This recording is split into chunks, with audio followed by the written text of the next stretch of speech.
This is Comic Geek Speak episode 1792, Previews.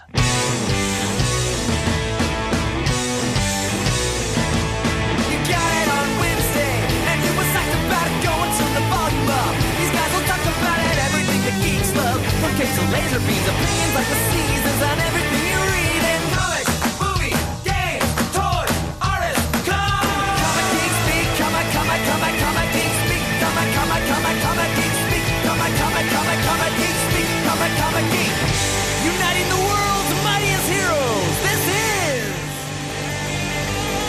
Leatherstein.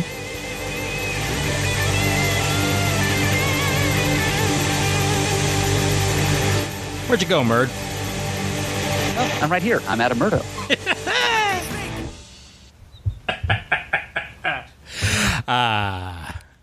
As usual, professionalism right out the window. And it's just the two of us tonight. Yes, and we didn't have our conversation beforehand as to who's saying whose name first. I know. I figured it was just the two of us, and we'd figured it out. But whatever. It's all whatever. It's all fine and dandy in the end. It's one of the loosey-goosey kind of nights, folks. Exactly. Mr. Eberly is otherwise indisposed, as is Shane, so it's just the two of us tonight going through the latest issue of Previews, and that Previews issue is number 386 for the month of November for books coming out in January of 2021. Yes, on the other side of the end of this true pig of a year. Oh boy, yeah.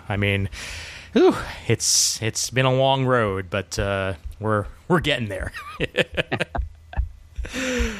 Gonna get there together. Yes, indeed. And we start off the new year of comics. That is with a bunch of new comics out of Image.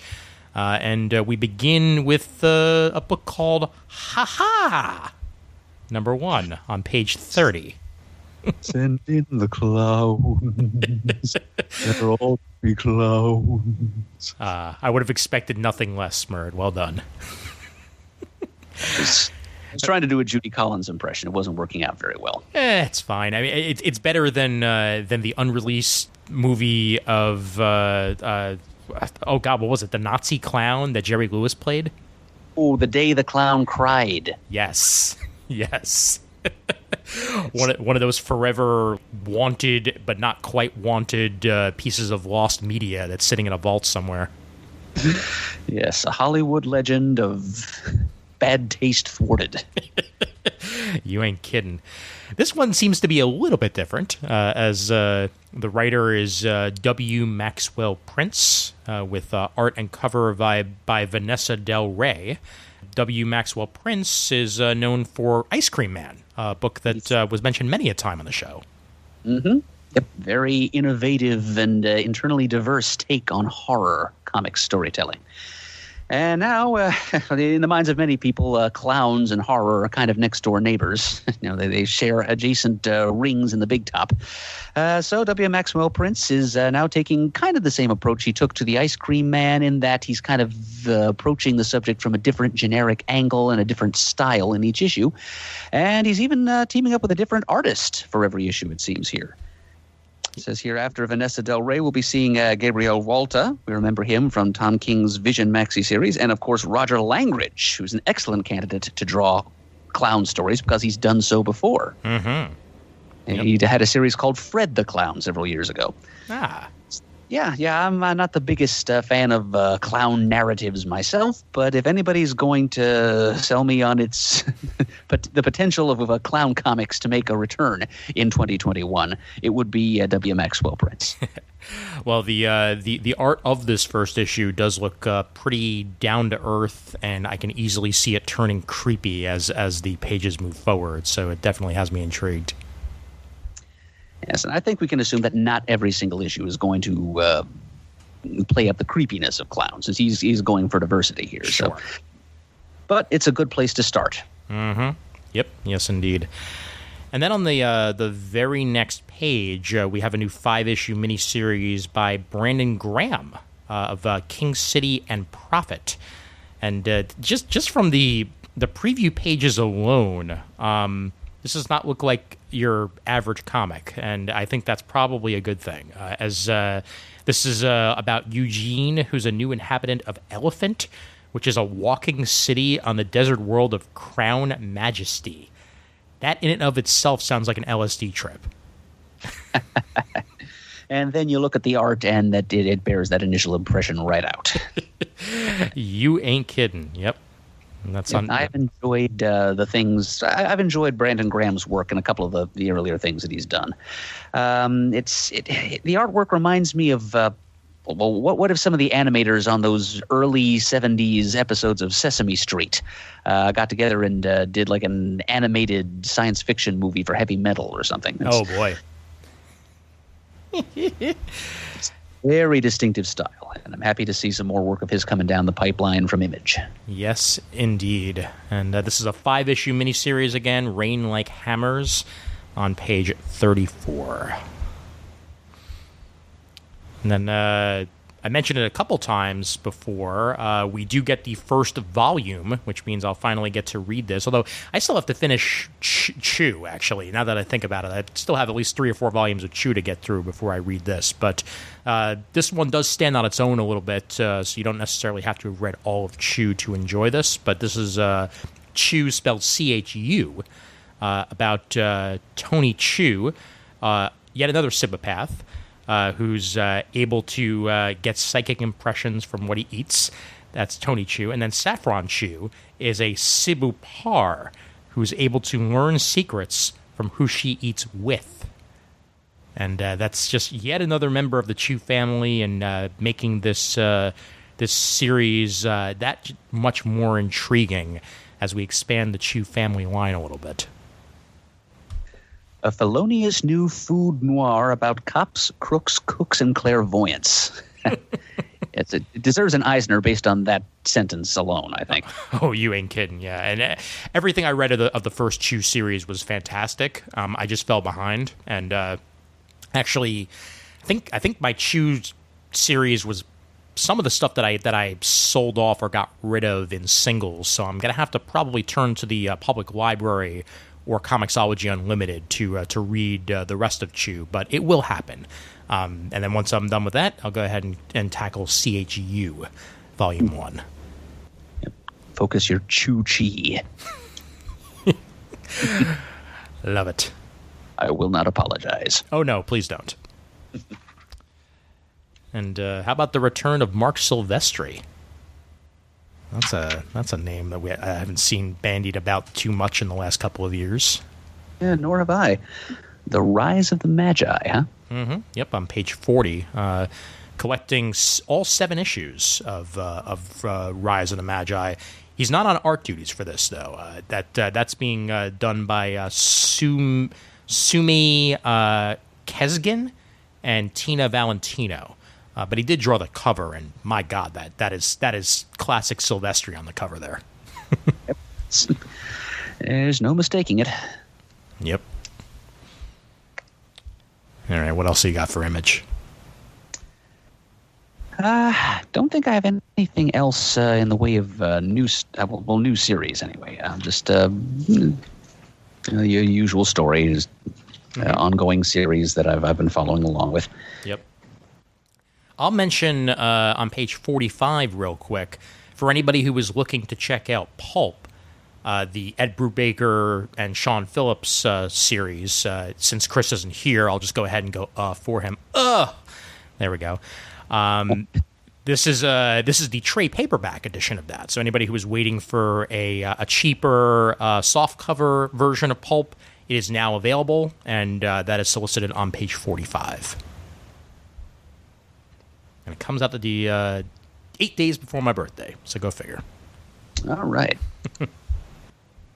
And I think that might be all for me with Image as well. Flipping through real quick, and yeah, nothing really points out. So I guess we can move on to our next illustrious publisher. Okay. Dark Horse it is.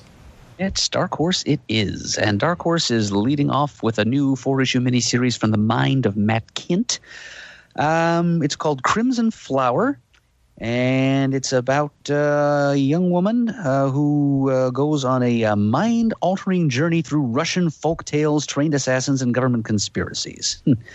Yes, it's about a woman who discovers a conspiracy to weaponize folk tales, turn kids into super assassins. There's a little bit of a Black Widow, Red Room vibe going on here. Yeah. But I like the added wrinkle of folk tales, and I hope specifically Russian folk tales.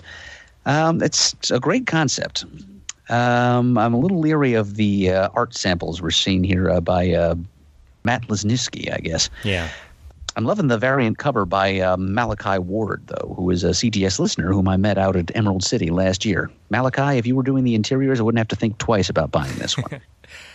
I'm thinking it kind of has a little bit of a Paul Pope vibe to it, the art, but a little bit looser, like a little less polished than what you would find from a Pope. I don't know. I'm not quite sure if it's my thing either, to be honest. Yeah. I'm trying to think of the Trent Caniuga, I think is the name I was thinking of.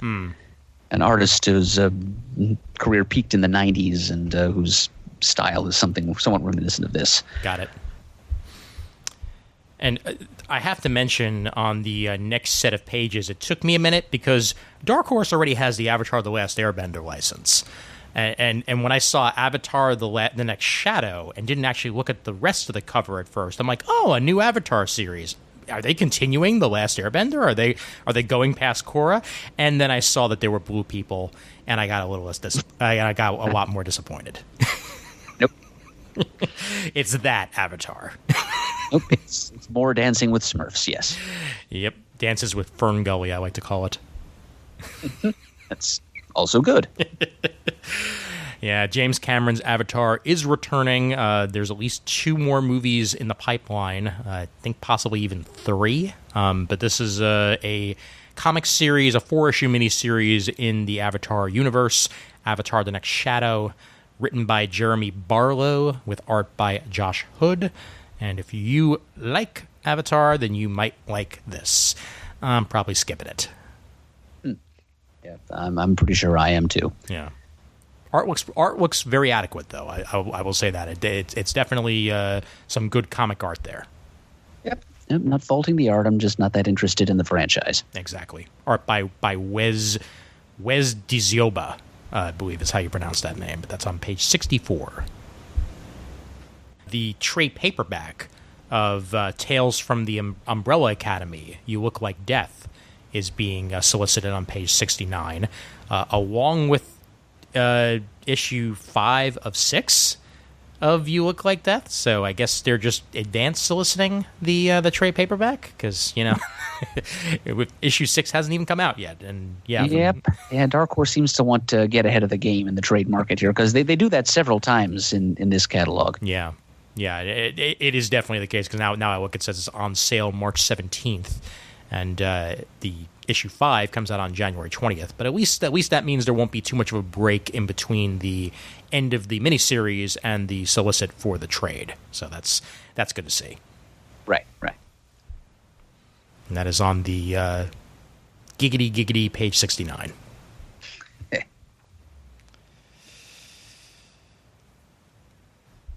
All right, what else you got? Yep.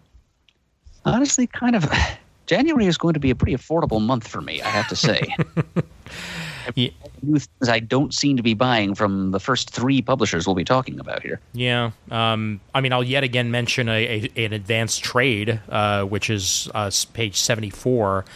They're advanced soliciting the trade for Barbalian Red Planet, which is co-written by Jeff Lemire and Tate Bromble, with Gabriel Hernandez Walta on art.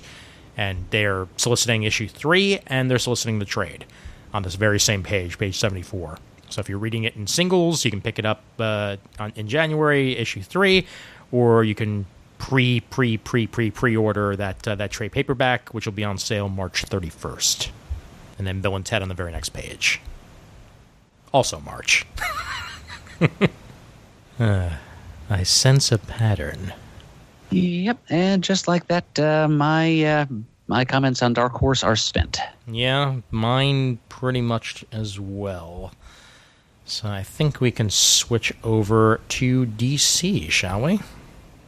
Yep, let's do that. Alrighty.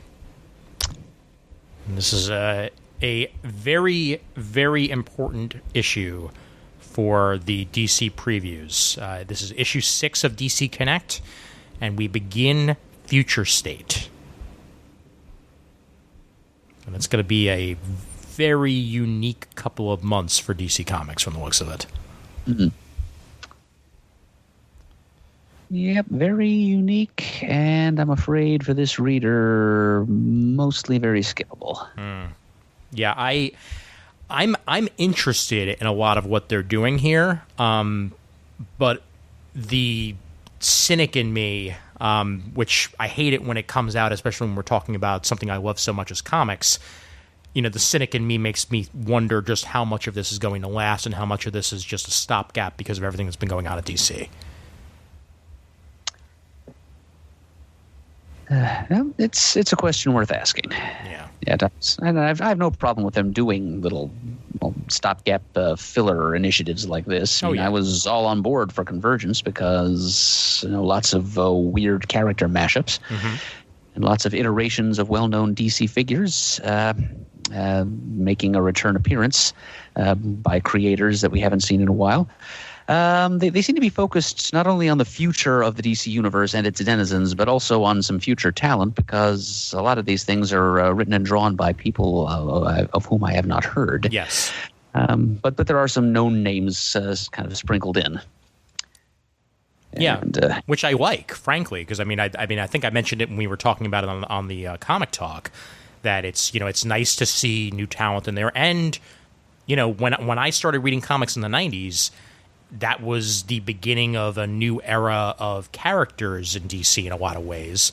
And it very much, put forth the fact that DC was all about legacy. And that seems to be absolutely what they're doing here with Future State, as we get to see the legacy of the characters.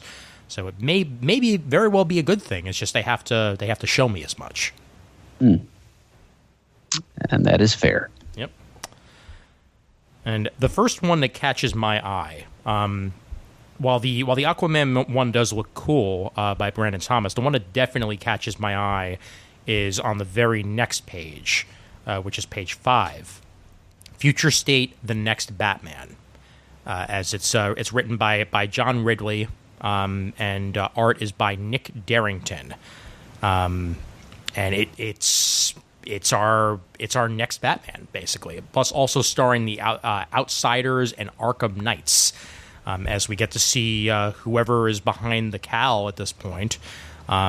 It's probably a black man from what we've been hearing, and may even be related to Lucius Fox in one way or another. But I'm very curious to see where this is going to go.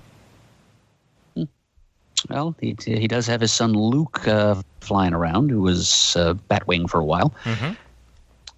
Could be Duke Thomas, too, I suppose. Oh, yeah, that's a good point. I didn't even think about that. Yeah, the thing that interests me most about that issue, though, is the Arkham Knights backup story. I mean, not only is that an interesting-sounding villain team-up, Killer Croc, Two-Face, Dr. Phosphorus, Mr. Zsasz, Clayface, and Astrid Arkham. Mm-hmm. And this is written by Paul Jenkins, a man whom I didn't expect to find writing anything for DC quite this soon, after how badly he says he was treated shortly after the New 52. But of course, that was nearly 10 years ago. Well, this is also, and I hate to go there yet again, but this is one of the first edicts of the post-Bob Harris era. And it's highly possible that, the new EIC reached out to Paul Jenkins and tried to calm that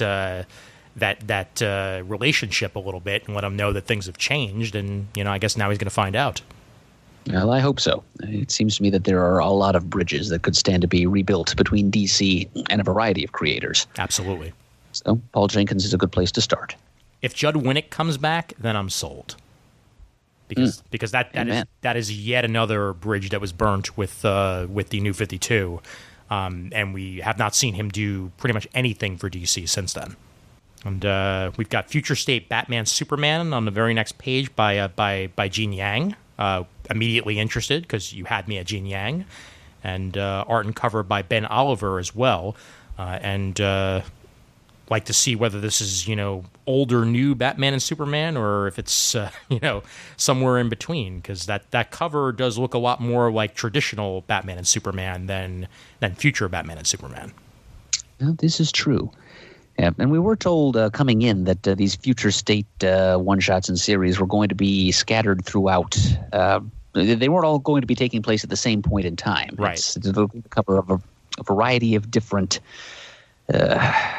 periods within this dystopian reign of the Magistrate.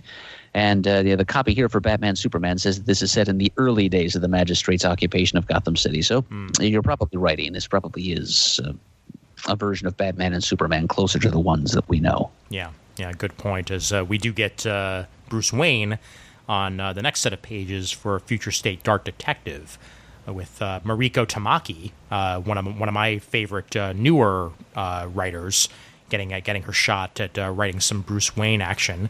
And the art is by Dan Mora.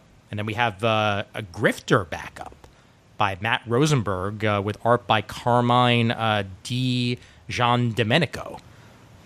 So yeah, this is all interesting stuff. It's hard for me to put any of this down so far because I'm intrigued by the stories being told in almost a 1 year later fashion. Yes, and I'm glad that they're making extensive use of the multiple stories per issue format. Yes, very much so. But I'm reading what's on page 11. That doesn't take much. Well, the red hair spilling out of the cowl. That sells it away. Exactly. Yep. Yeah. And it's not only that, but Brandon Vietti, who had been co-writing Young Justice with Brian Michael Bendis, getting his first shot on his own, with art by Dale Eaglesham. Oh, I'd buy that for $1. I'll buy that for $3.99. I would pay full price for that, quite frankly. That's how much I want to see what's going on here. But I'll probably pay significantly less than that, to be entirely honest. Gotcha. Yeah, especially since I'll probably only have to wait 6 months to read all this stuff if I'm reading it on DC Universe. I may pick it up digitally before then, but that's my general plan with Future State, is that this is probably going to be some of the first stuff that I read on DC Universe once they catch up to January. So what else in Future State catches your eye? Well, I notice on page 12, at least I think it's, or is it 13? Yeah, the digits are kind of tiny. Page 12. Page no, 12. 12. I was right. Yep. Yeah. Page 12 is Green Lantern. Yep, that's right. And you can kind of see a rather more toned Gnort walking away from a heap of power rings on the ground there with John Stewart and Kilowog in the foreground. So if Gnort's involved, that's somewhat interesting. Oh, yeah. Also got stories involving Jessica Cruz versus the Yellow Lanterns, and Guy Gardner thinking about reopening his old 90s bar, Warriors. I loved that thing when it was around. Well, so did I, frankly. I liked Guy Gardner Warrior. Okay, and that was when Bo Smith was writing the character. Yep. And Guy Gardner was the big shape-changing, half-alien guy. He was an excellent supporting character in Kyle's Green Lantern book as well. And that was shortly after the whole Warrior thing. And that very much took place at the bar a lot of times. Oh, yes, definitely. Yep. Place for Alan and John and Guy and Kyle to hang out and get to know each other. Mm-hmm. We've got Future State Immortal Wonder Woman with the return of Nubia in those pages as well. A character that really have not seen a lot of in the pages of comics, but certainly made an impression while she was around. DC seems to be saying that there will be more Nubia in our future. So the Black Wonder Woman may be around to stay. We shall see. Yes, we shall. And it looks like the same person who is writing that Nubia graphic novel that was solicited in the last previews is going to be writing the backup story in Immortal Wonder Woman #1. Nice. Justice League looks like it's very much in the future, as we get Joshua Williamson and a very, very different team of Justice League, including what looks like a fully grown Superboy, all grown up. Not Connor, the other one. Right. Yep. Batman, the new Wonder Woman, the new Flash, the new Green Lantern, and the new Aquaman, all there. So it's a new big 7. Up against a bad guy called the Crow King. Sounds interesting. Oh, wait. I'm sorry. That's the Justice League Dark backup story. Yep. Yeah, but either way, that does sound interesting. They're facing Redacted. No, never mind. Redacted as Batman. They didn't bother to say there. They don't really say who they're facing. They just say that a new team's adventure begins here. Yep. So I guess the antagonist isn't really as important as just showing off these new, shiny, exciting future heroes. Yep. Speaking of which, I don't know if you heard, Murd, but they announced that this new Wonder Woman, Yara Flor, is potentially going to be getting her own series on the CW. Now that is interesting. Yep, I have the Future State Wonder Woman #1, not to be confused with the Immortal Wonder Woman, because a Future State non-immortal Wonder Woman is going to feature this Yara Flor person. Yep. And I think is her first appearance. So that is one that I have earmarked here to check out. Yep. Yeah. No, it's. I'm looking forward to the character, and if they're gonna somehow introduce a version of Wonder Woman into the I guess what you could call the Flashverse now that Arrow no longer is a thing, sign me up. I'm interested to see how they're going to do it. Yeah, me too. Tell you what, though, one of the few of these little one-shots or 2-issue miniseries that I'm definitely going to check out is the Legion of Superheroes one. Yes. On page 17 there, that's it's Bendis, so he's kind of extending his run on Legion by hook or by crook here, with art by Riley Rossmo. You may remember him from Cowboy Ninja Viking. His art was not what I hated about Cowboy Ninja Viking. Enough said on that one, huh? Indeed. Yep. So he's joining Bendis in the far future of the DCU. And what's really got me on board, though, is that we're getting, quote, a long overdue appearance by the Legion of Substitute Heroes. Yes. It's about damn time. Give me them subs. Yep. Right above that, by the way, just to quickly mention, Marguerite Bennett gets her stab at working on Kara Zor-El, who is now Superwoman, as she's all grown up. And cover by Paulina Ganichu is a gorgeous, gorgeous cover. And Marguerite Savage is working on the art. So you got 2 Marguerites for the price of 1. Yes, there's probably a cocktail joke in there somewhere, but I'm not the one to make it. Well, speaking of art, by the way, page 18. Nicholas Scott on Nightwing. My God. Yeah, there's not much else you really have to say right there. I don't even care who's writing it. Like Andrew Constant, I'm sure you're good, but Nicholas Scott on Nightwing. Damn. Yeah, he probably knows he's not the marquee draw there, and he's probably also fine with that. Yep, absolutely.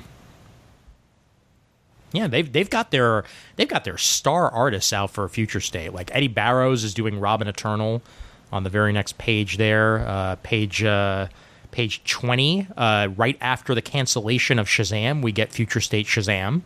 So that's there's at least more to be told there. I'll at least look at that. Looks like Neuron is making the scene on the front cover. Mm-hmm. Yep. Eduardo Pansica on art there with a great cover by Menard Chang. And I'd love to know what the hell's happening in Suicide Squad. Nice, with a full length tale starring Black Adam. Mm-hmm. Yep. Jeremy Adams on the Black Adam tale, and Fernando Passarin, favorite artist of mine, on the art. Yeah, this is it's 48 pages. So it's two. It's not just these really are co-features. It's not just lead and backup. It's two full-length stories. Yep, both alike in dignity.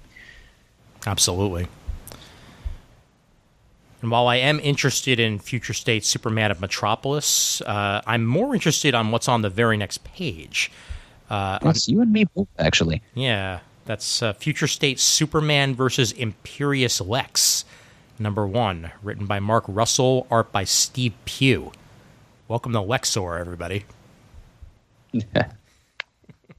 Yes, about time.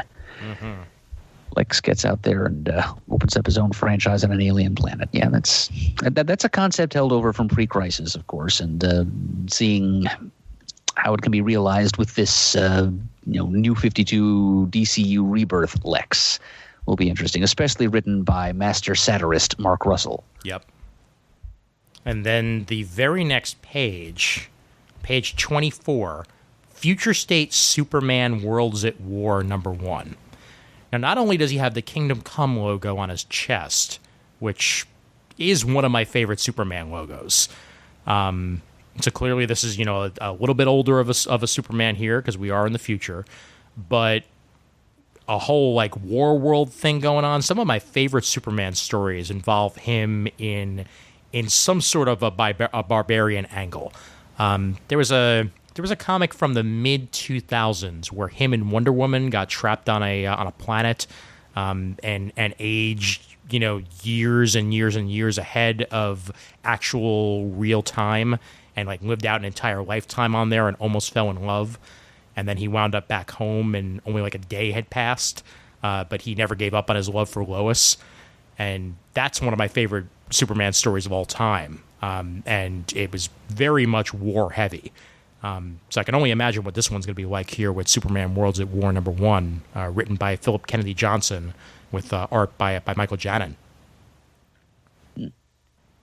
Was this story from the mid-2000s an issue or arc in one of the ongoing Superman titles, or was it a miniseries? It was definitely an issue in the Superman series. I think it might have been when Joe Kelly was writing the book. Oh.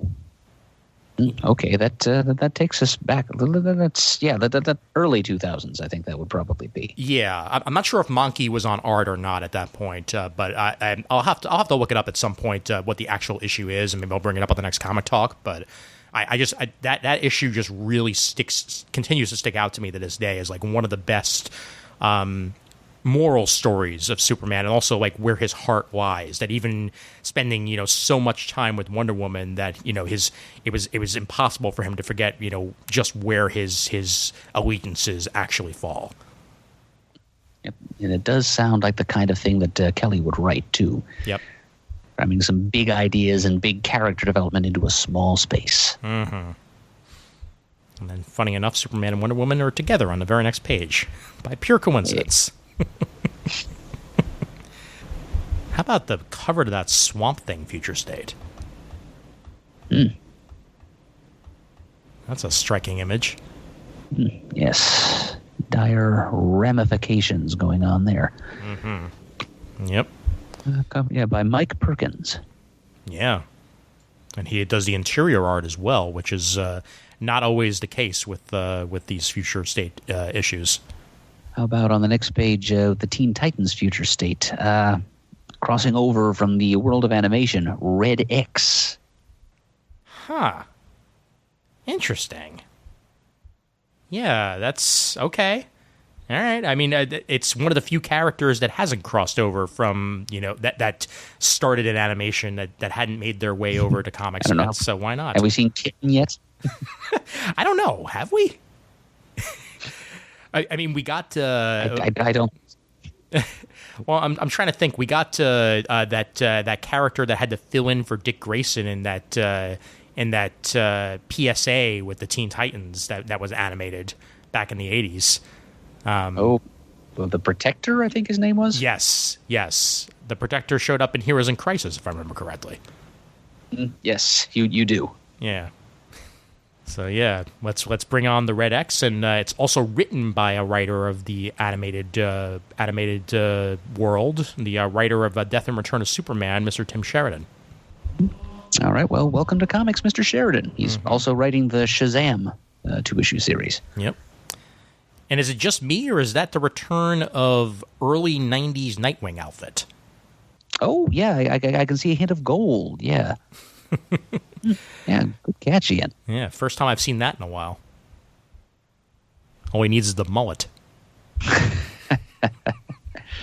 Yes, that's something we all need. As you mentioned, Future State Wonder Woman #1 on the very next page, page 28. Joelle Jones with writing and art duties. Yeah. Liking the cover logo. Same here. And then Kind that's of an Art Nouveau feel. yeah, very much so. And that's it for Future Shock for the most part. And then from there we get back to some holiday action a little bit late from Batman: The Adventure Continues on page 32. Poison Ivy and Harley Quinn gather around the fire with Batman trapped in some tinsel and a tree. Very festive. But of course. That was page 32. Alan Burnett and Paul Dini still splitting the writing duties on The Adventure Continues, and Ty Templeton on art. Even while all this future stuff happens, we are still getting issues of Batman Catwoman coming out, and the second issue of that by Tom King comes out this month. Yeah, with another character jumping to the DC universe from the world of animation, Phantasm of Batman, the animated movie Mask of the. Yep. And a character that I'm surprised we haven't gotten more of since then, because certainly Masking a Phantasm left an impression. Yep, on the whole generation of filmgoers. It's on page 35, and then I think that's pretty much it for me on singles for DC. I don't know about you. Well, let's shout out the other history of the DC Universe #2 on page 44. It's focusing on Karen Beecher and Mal Duncan of the 1970s Teen Titans. Nice. Yes, I would like to see a little of the Bronze Age DCU through their eyes. Absolutely. And Bumblebee's gotten some good play in the cartoons of late. She's both on Superhero Girls and has showed up on Teen Titans Go a couple times. Yes, that's right. Actually had a speaking role in the latter. Rorschach #4, obviously, on page 45, 4 of 12. So this will be a 12-issue miniseries. Over to trades, and my brain immediately goes to the hardcover of Harley Quinn and the Birds of Prey, The Hunt for Harley, on page 47. Collects the 4-issue Harley Quinn and the Birds of Prey numbers 1 through 4 that was put out around the time of the movie, but it's Connor and Palmiotti, so like it's bound to be fun and amazing art. Yeah, looks it from the little tease that we're given on the cover there. We've got a trade on page 49 of this year's Amy Reeder written and drawn Amethyst miniseries. Nice. Yep, yet another take on that classic 80s DC property. Yeah, I heard that the last issue of that had been delayed, so I'm not sure if the trade is going to be delayed, but I do look forward to that being collected once it's out. Yes. And it is true that the 6th issue has not yet hit shelves. I just hope that this solicitation doesn't mean that they're not going to bother publishing the final issue. Good point. Because I would feel pretty burned by that. Yep, agreed on that. I'll go to page 54. As anyone who has not read Ex Machina, the second compendium of such is being released. Now, the non-sale price for this is $60, so it is steep. However, you do get Ex Machina number 26 through 50 and Ex Machina special number 3 and 4. So it is a decent amount of comics in there, and I'm sure you can get it for a discount, whether it be at DCBS or Amazon or what have you. And if you have not read Ex Machina, this is going to be a very good way to do it. Obviously, the first compendium is already out there. I would track that down and then go ahead and hit number 2. Yep, it sounds like a fair price to me for 2 whole years worth of comics. Absolutely, yeah. How about the very next page? 80 years of the Emerald Archer Deluxe Edition hardcover for Green Arrow. 80 years of Green Arrow. Mm-hmm. Yep, that's. I'm letting that sink in. He's not usually one of those characters that people think of as one of the long-standing greats. Yep. Just because, well, for the first bunch of years of his existence, he was really just Batman and Robin with a bow and arrow. It wasn't really until like the Silver or even the Bronze Age that he really began to come into his own. Mm-hmm. But technically, he was created by Mort Weisinger all the way back in 1941. And I'm kind of glad to see that the cover image shown here is not final cover. Yes. As I think that privileges the current Green Arrow a little too much. If you're going to talk about the whole 8-decade history of the character, you need to find something that feels a little more universal. You know what I'm saying? Oh, absolutely, yeah. And I mean, it also is not at all the idea of Green Arrow that I have in my head when I think of Green Arrow. I mean, if you don't have the chin hair, then what's the point? I heartily agree. It's what made the character so distinctive all those years. Mm-hmm. Yep, that's why I said he didn't really come into his own until like the Silver or Bronze Age, because that's when he grew the beard. Exactly. All right, we've got some older Swamp Thing stuff as we go through Volume 3 of Swamp Thing The Bronze Age on page 58.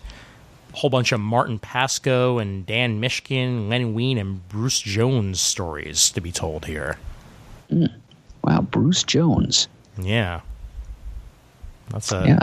The comics work of his I know is when he dipped his toe back in the early 2000s. You know, his long run on the Hulk. Yep. I don't think I knew that. I guess I probably knew that he did some random horror anthology stuff back in the 70s, but I didn't know he did Swamp Thing. Yeah, neither did I.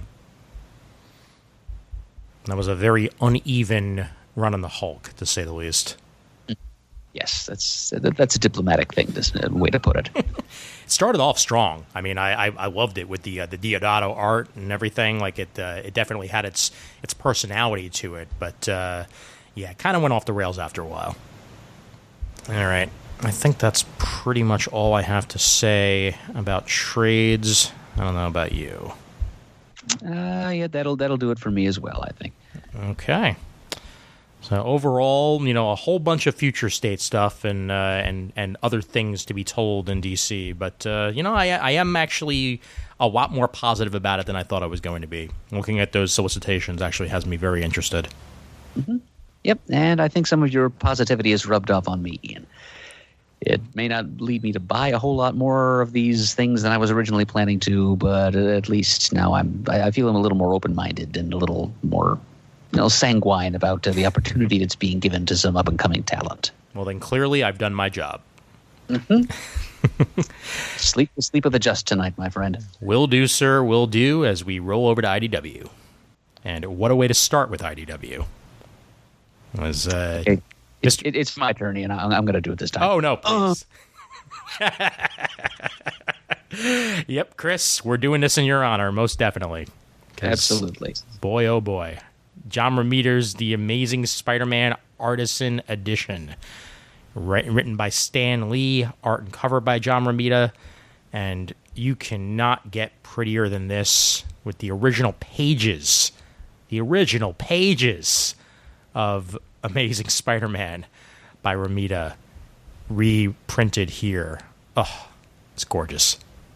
And as is the common practice for IDW's artisan editions, the original black and white pages were scanned in color to mimic as closely as possible the experience of viewing the actual original art. Corrections, blue pencils, paste overs, etc. I love it. That's the way to do it. Absolutely. That's page 92, and yeah, that would look beautiful on a shelf. No, without question. I'm going to go to G.I. Joe, A Real American Hero Yearbook, number 1. Written by the one and only Larry Hama, artist Herb Trimpe, and Bob McLeod. Yep. Relive the classic era of G.I. Joe, A Real American Hero, in this very special reprint of Yearbook number 1 from the prolific imagination of Larry Hama. Features the epic tale Operation Lady Doomsday, as well as tons of amazing extra materials, and it's a must-have for longtime collectors. And I'm sure Shane would be mentioning this if he was on this episode. It seems likely. That's on page 96. Page 97 as well also has a G.I. Joe World on Fire that looks like it's certainly inspired at least a little bit by Akira. Yeah, this is a trade of...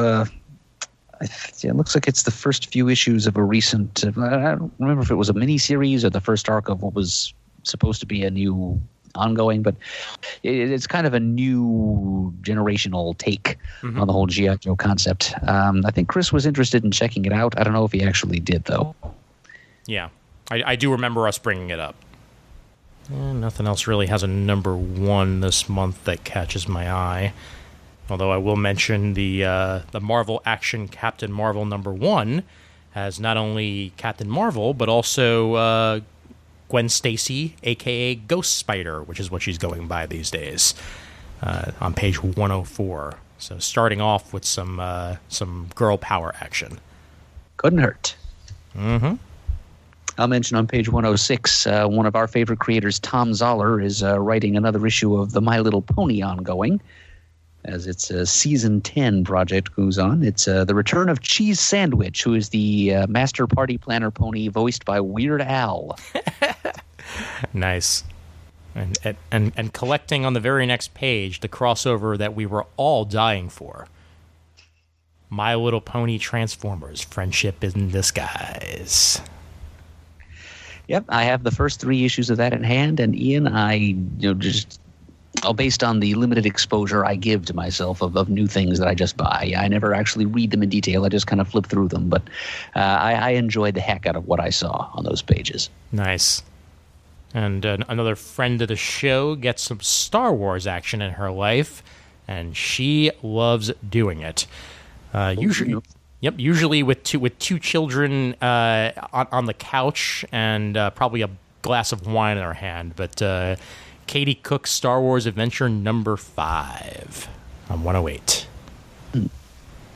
Padme and Anakin have grand plans to have a romantic night together after a long... Okay, go for it, Katie. You give these characters the chemistry that Lucas could not. Amen to that, brother. Amen to that. I've got one more. Page 113. Dracula, Vlad the Impaler. Or Vlad the Impaler. For the proper emphasis on the right syllable. Writer, Roy Thomas. Art, Esteban Maroto. I said Roy Thomas. I will leave it at that. If that's all you need to say, my friend. Mm-hmm. I think I can remember this being published. It says here that it was originally published in the 90s. I think it was probably at Marvel. Yeah. That's what Roy was calling his home back in those days. That sounds about right. On page 116, they're collecting the Star Trek The Next Generation Mirror Universe collection. I never did read these. I loved the designs that J.K. Woodward came up with for the Mirror Universe Next Generation crew. And this may be a trade that I wind up picking up so I can get it all in one shot. It's got Mirror Broken, Through the Mirror, and Terra Incognita, all in one giant compendium. Make it so if you must. With some Earl Grey tea hot. On page 20, the Smithsonian Coloring Book of Birds. Why not? Pick that up and color yourself a kiwi with someone you love today. I mean, I've been waiting to. How'd they know? I think they have your apartment bugged, Ian. Well, they might have me bugged. Did they know I was going to do this?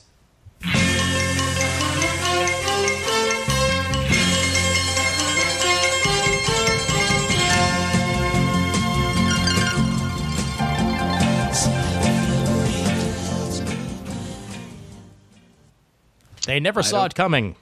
Nope. I don't, how could they possibly? Well, clearly the mics were off. See it coming, and I asked you to do it. Fan-damtastic. And yes, folks, you're getting a Muddle the Murd in a previous episode because, damn it, we do what we want. Lunacy. That and we happily have a large amount of muddles in the queue. I'd like to thank everybody who took the call in to get their muddles in said queue. We put a call out both on the main Facebook page for Comic Geek Speak and on the supergroup, and you guys did it in spades, and I congratulate you all for doing so. We have at least 14 in the queue right now. Yes, and it is the same goes for the Muddly here. Thank you all for answering the call in such great and encouraging numbers. Yes, indeed. And for those of who have not pulled the trigger yet, how do they try to muddle the Murd? Well, Ian, what they must do is first come up with 3 comic book trivia questions to lob at me. One of those questions must be about Marvel, one about DC, and one about some third publisher that is not Marvel or DC. They must also break down chronologically into one question about comics published prior to 1970 AD, one about comics published between 1970 and 2000 inclusive, and one about comics published after 2000. Once you've come up with those questions, put them into an email, put Muddle the Murd in the subject line, and send it to comicgeekspeak@gmail.com. Not forgetting to include the answers, of course. And then Ian, our quizmaster, will ask them to me, and if I fail to answer any of them correctly, if I get all 3 of them wrong, you will have muddled the Murd, and you will be eligible for a fantastic prize. And that prize right now is even more fantastic than usual because our current muddlers will be playing for a prize pack donated by our friends at the Collection Drawer Company, makers of drawer boxes. And the prize specifically will be a pack of 5 drawer boxes, either long box size or short box size, the winner's choice, along with 5 box sort dividers and 3 packs of box locks anchors, which help to stabilize your stacks of long boxes. Well, drawer boxes, but I guess they might work on normal long boxes as well. But you're encouraged to use them on Collection Drawer Company products, of course. So that is what we are playing for tonight and for the next few times we attempt to muddle the Murd. Excellent. Yep. And also a reminder out there that questions must involve the issues themselves, not the letters nor the advertisements inside of said issues. And don't be too specific because we are not going to accept the question about what color Batman's underwear was in issue 92. Yes. Or how many birds could be seen in the background of panel 3, page 6 of Spectacular Spider-Man number 173. Yeah. It was 7, clearly. Yes, I can't believe I missed a softball like that yet. Alrighty. Well, this attempt at muddling the Murd comes from Ian Levesey. Okay, no, sorry. This one comes from Jason Keene. And he says, hi again from sunny St. Augustine. This time, I'm happy to say that Alex, my 9-year-old, and I collaborated on the questions. No matter the outcome of the game, we had a ton of fun looking through long boxes to find stories we both enjoyed. Good luck. All right. A father-son tag team. Love it. Mm-hmm. Yep. And we begin with post-2000, and we go indie first, specifically Dark Horse. In LaGuardia issue 3, when the main character, named Future, is rushed to the hospital to give birth to her child, she has to uproot her flora alien friend named Let Me Live so that he can accompany her to the hospital. What does Let Me Live give to Future the moment before her baby is born to ensure the child is born safely? Okay, I've at least heard of this comic. I want to say it's written by J.M. DeMatteis, although I could very easily be thinking of something entirely different with a New York City setting that Dark Horse has put out recently. Actually, the more I think about it, the more I think that LaGuardia was actually written by a black woman who's like a science fiction writer dabbling in comics. You are correct. Okay, good. But that's not what the man asked. That's not why he called. Okay, Jason, let's see if I can. I'm going to try and pull something out of nether space here. A banana. Incorrect, sir. The correct answer is a seed. Also called a bud because comics are awesome like that. Okay, well, that was in the right neighborhood. It was a botanical anyway. Exactly. By the way, LaGuardia's writer is Needy Okorafor. Oh, yes, of course. It's Nnedi. Is that how her name is spelled? That is correct. Yep. Okay. Yep, and this was the winner of the 2020 Eisner Award for Best Graphic Album. Yeah, which means I probably should have had a clearer idea of who wrote it. Well, either way, I'm gonna have to add this to my list because it does sound really cool. It's about an alternate world where aliens have integrated with society, and pregnant Nigerian American doctor Future Nuafor Chukwabuka has just smuggled an illegal alien plant named Let Me Live through LaGuardia International and Interstellar Airport, and that's not the only thing she's hiding. That sounds awesome. All right, moving on. 1970 to 2000 Marvel, and specifically Avengers issue number 250, one of his all-time favorite issues. Featuring the first ever team-up of the West Coast Avengers and the East Coast Avengers, the evil Inhuman/deviant clone Maelstrom has 3 underlings to help him battle the combined might of 11 Avengers. Captain Marvel, Monica Rambeau, had a solo encounter with which of the 3 flunkies early in the issue? Okay, I can remember 2 of them. Now, there is a hint if you need it. Okay, I may need it, actually. Okay, the hint if needed, the underlings are named Phoebus, Helio, and Gronk. Oh, okay. I was going to say, well, yeah, I could remember. Helio and Gronk were the 2 I could remember. Helio, I think, actually went up against Circe of the Eternals, and she transmuted him into a goose. I'm going to say Gronk. Nah, Gronk is Katie Cook. The answer is Phoebus here. Ah, darn it. Figures. Oh, Gronk is also the Tampa Bay Buccaneers. That is true. But he's a Gronkowski. So close and yet so far, sir. We have one more question, and this one is pre-1970 DC Adventure Comics issue 247, which thankfully was reprinted for $1 back in 1992, but it was originally published in 1958. The first appearance of the Legion of Superheroes is the featured story in this presentation. However, our question comes from the backup story.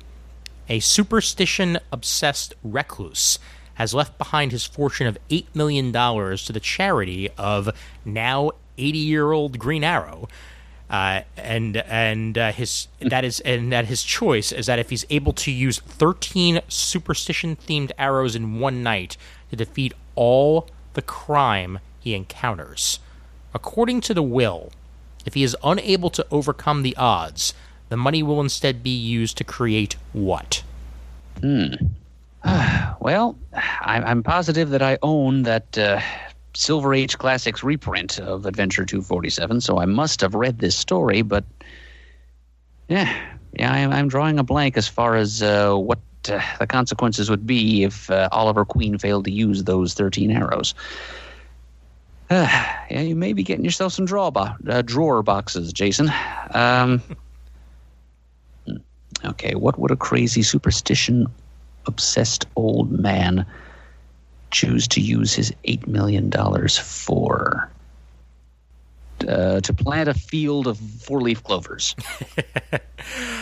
Close. Surprisingly close, actually, but not quite. The correct answer, and the drawer box winning answer, a monument to superstition. That seems like a fun roadside attraction, if you ask me. A monument to superstition. Oh. Okay, so. Yep. Yeah, it's right up there with a giant ball of twine in the middle of South Dakota. Yeah, I can see it now. Bring your camera and lots of extra flash cubes. Yes, indeed. And Jason Keene, along with your 9-year-old son, congratulations! You just won yourself some drawer boxes. Yep, you certainly did. And the heck of it is, Jason is the last Muddle the Murd contestant who was in our queue before this new prize was announced, before the call went out for new competitors. He's actually been waiting for 5 months for his questions to be used. Wow. And lo and behold, he gets a really nice prize to reward him for his patience. So thank you, Jason and Alex. We'll be in touch soon. That is awesome, and yeah, congratulations, and there will be more chances to win drawer boxes to come. You betcha. Alrighty. And now we return to our regularly scheduled previews, already in progress. Marvel it is, sir. Marvel it is. Yep, which lands us right in the middle of The King in Black. Mm-hmm. Which means it's mostly skip for me, but there's always going to be some fun stuff. Yep, there's a Peter David symbiote Spider-Man miniseries in there. There's the return of Jed McKay's Black Cat series, which is up to its new number 2. And I noticed that on page 4, there is a 3-issue Thunderbolts miniseries tied into King in Black. Written by Matthew Rosenberg, art by Juan Ferreira. And it's a team-up between Rhino, Mr. Fear, Taskmaster, Star, and Batroc Ziliper. You know, the Thunderbolts are looking more and more like the Suicide Squad every time I see them. Fancy that. I mean, I'm glad to see them back. It's just like, you know, they've gone so far from their original idea because there's no way anybody would think these guys are heroes in disguise. Right. And they're not out for redemption. It's just a bunch of... It's basically supervillain team-up. They might as well just call it that. They could have also called them probably the Dark Avengers and gotten away with it because, frankly, this seems more like that type of team than a Thunderbolts team. But either way, it's Matthew Rosenberg. It's bound to be fun. Yeah. And, so I know that he's a competent writer, and also I just like this mix of characters. So I will probably end up picking that up, King in Black tie-in or not. Mm-hmm. Especially for Batroc Zilipa. No, we. And yeah, next set of pages, again, the fact that Cy Spurrier is writing himself some Black Knight with Jesus Saiz on art, and a really awesome cover by Dan Mora has me very interested. Marvel knocks it out of the park with covers. I'm just gonna say that. Like every cover I see gets me interested, even if I'm not even interested in the story. Well, that is the job of a good cover, after all, to inspire interest where the content does not or cannot. Mm-hmm. Yep, and that could be said for Spider-Woman number 8. With a very cool cover with what appears to be, I can't tell, is that War Machine or Iron Man? Good question. Because in that lighting, you can't really tell if that's actually just silver metallic armor or if it's the familiar red and gold. Yeah. Although I am slightly annoyed that they clearly just light boxed Robert Downey Jr. in the background for that portrait of Tony Stark. Does kind of look that way. But everything else is cool. I'd kind of forgotten that Sentry was back, I have to be completely honest. He disappears so often. Yeah. So when he comes back, it's not particularly noteworthy, but there he is. Yep. Although we do get the return of Jane Foster on page 13 in King of Black, Return of the Valkyries, which is co-written by Jason Aaron. Yep. Actually, that thing you were talking about with the Sentry is the second issue of that same series. They seem to have gotten the pages and or the solicitations mixed up. Very good point there, sir. Yes. Well. What you gonna do? Exactly. Still not as bad as last month when there were 2 pages missing from the PDF. Oh. I remember... yeah, because that was the month that Shane and Chris both missed their in-hand copy of the Marvel previews, and so all 3 of us were like, I don't know what pages you're talking about. Yes, and as I recall, there was something on those pages that was of interest. So it's a good thing that I, staunch defender of print that I am, was able to put in my 2 cents. Mm-hmm. How about we go to, speaking of Joe Kelly, is that page 20? I can't tell. It is. It's 20 and 21, kind of a Okay. 2-page spread there. Joe Kelly and Chris Bacalo. Non-stop Spider-Man. Another project derailed by the pandemic, finally reappearing in 2021. Yep. Yeah. And very much on board for this one. Because, Joe Kelly's one of my favorite writers, and Bacalo is a damn good artist, and I feel like I haven't seen a lot of his Spider-Man stuff.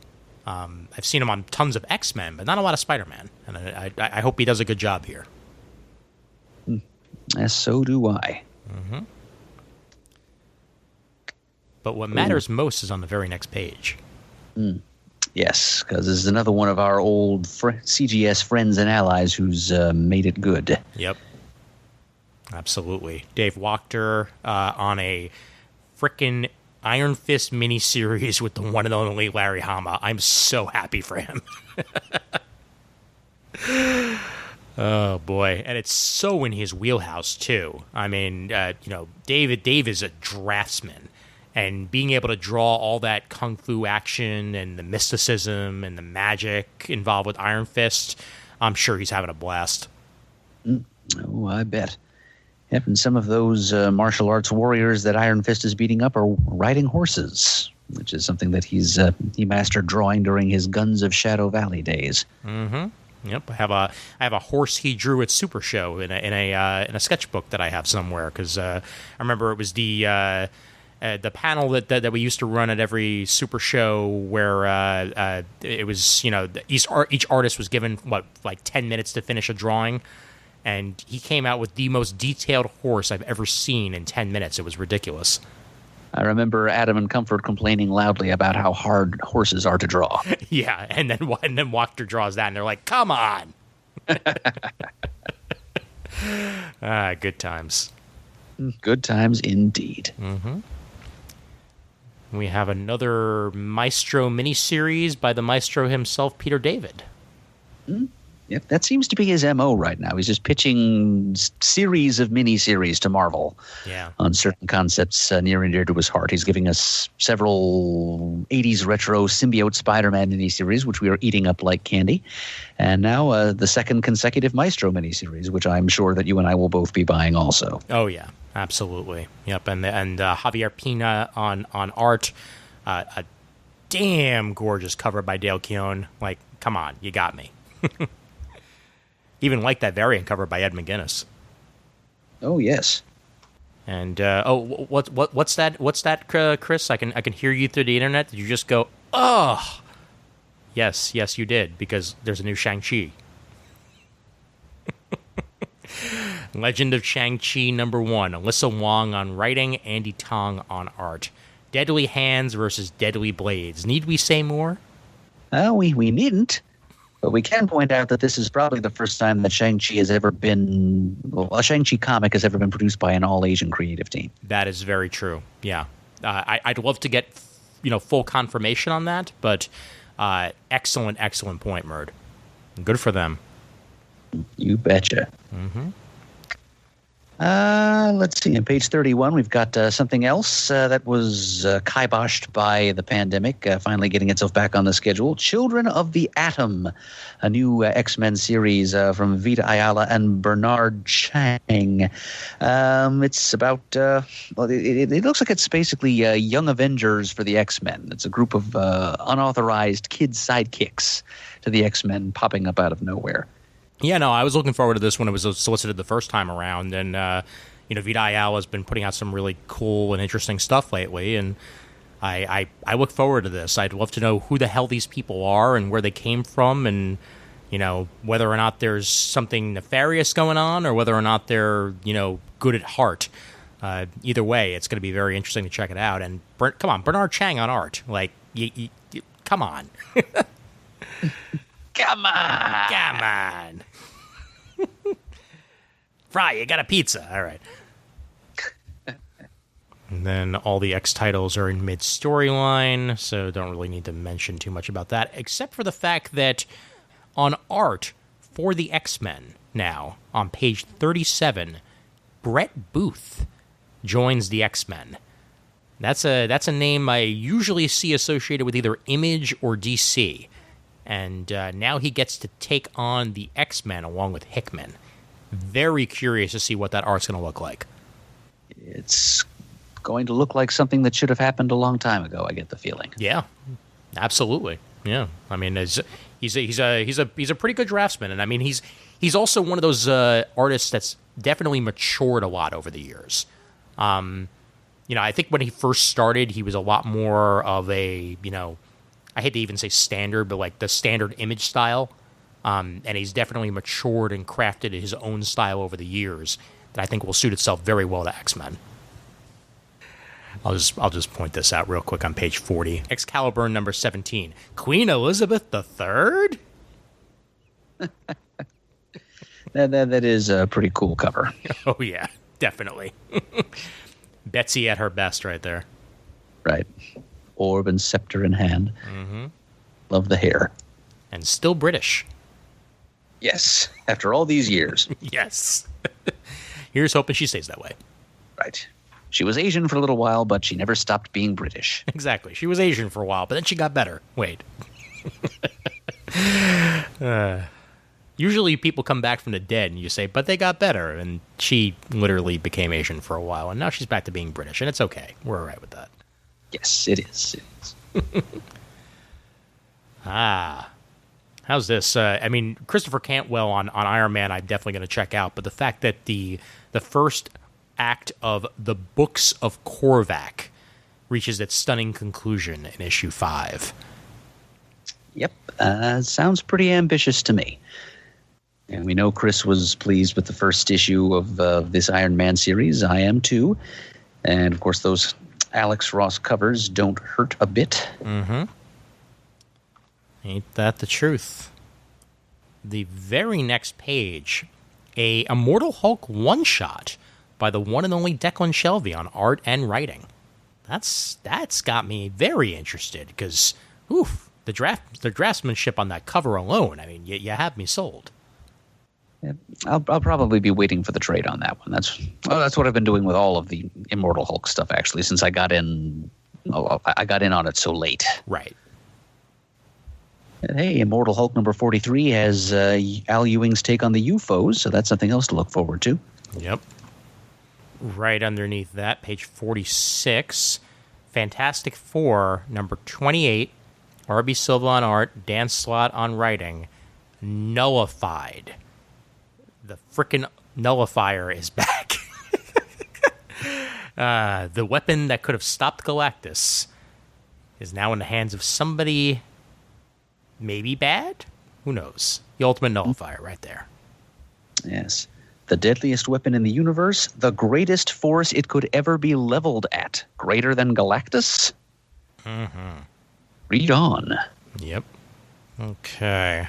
I'll go over to the snapshot for the month on page 50. Captain Marvel, Marvel's snapshot. Wade and Busiek on writing. Claire Rowe on art. We get a nice one shot for Captain Marvel by two of the best writers in the biz. Yeah, I don't think I can see my way to passing that one up. Absolutely. Honestly, I haven't passed any of these Marvel snapshots, one-shots up yet. And I certainly won't start there. Yeah. Yeah, the Cyclops one, I'm halfway through right now, and I'm absolutely loving it. I'll get a full review of that in the next Comic Talk. Okay. Yeah, as we record this, the Avengers one just hit shelves today, and unfortunately I missed it at Golden Eagle Comics. Ah, darn.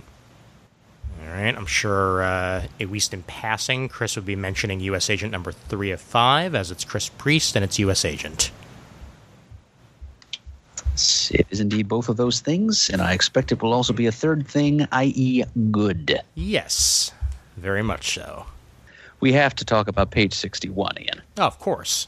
Of course. Marvel number 4. We have, well, the cover is avowed X-Men hater, Alex Ross. And this was his attitude back in the 90s, mind you. And now he's got the most 90s of X concepts to paint.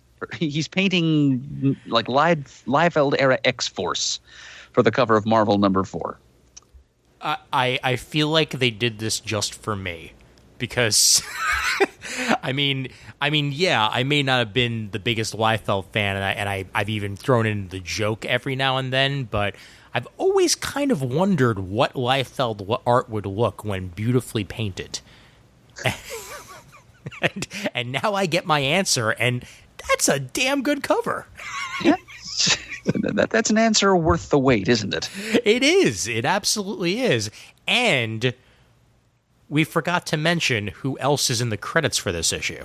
Oh, I haven't forgotten Ian, but I'll allow you to speak the name aloud. Uncle Sal, baby.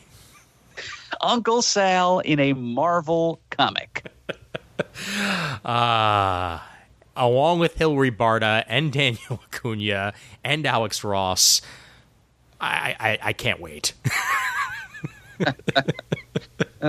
So he's pairing up with his buddy Alex to do a Ben Grimm story.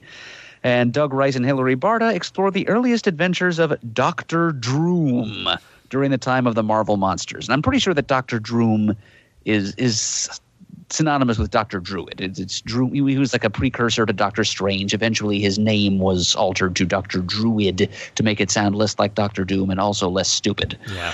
So this is a revisitation of like a classic pre-Marvel Age of Comics, Marvel or Atlas comic story. Oh man, yeah. No, I'm picking up. I mean, mind you, I think I'm going to pick up the rest of the Marvel issues too, but I'm sure as heck picking that one up. Absolutely.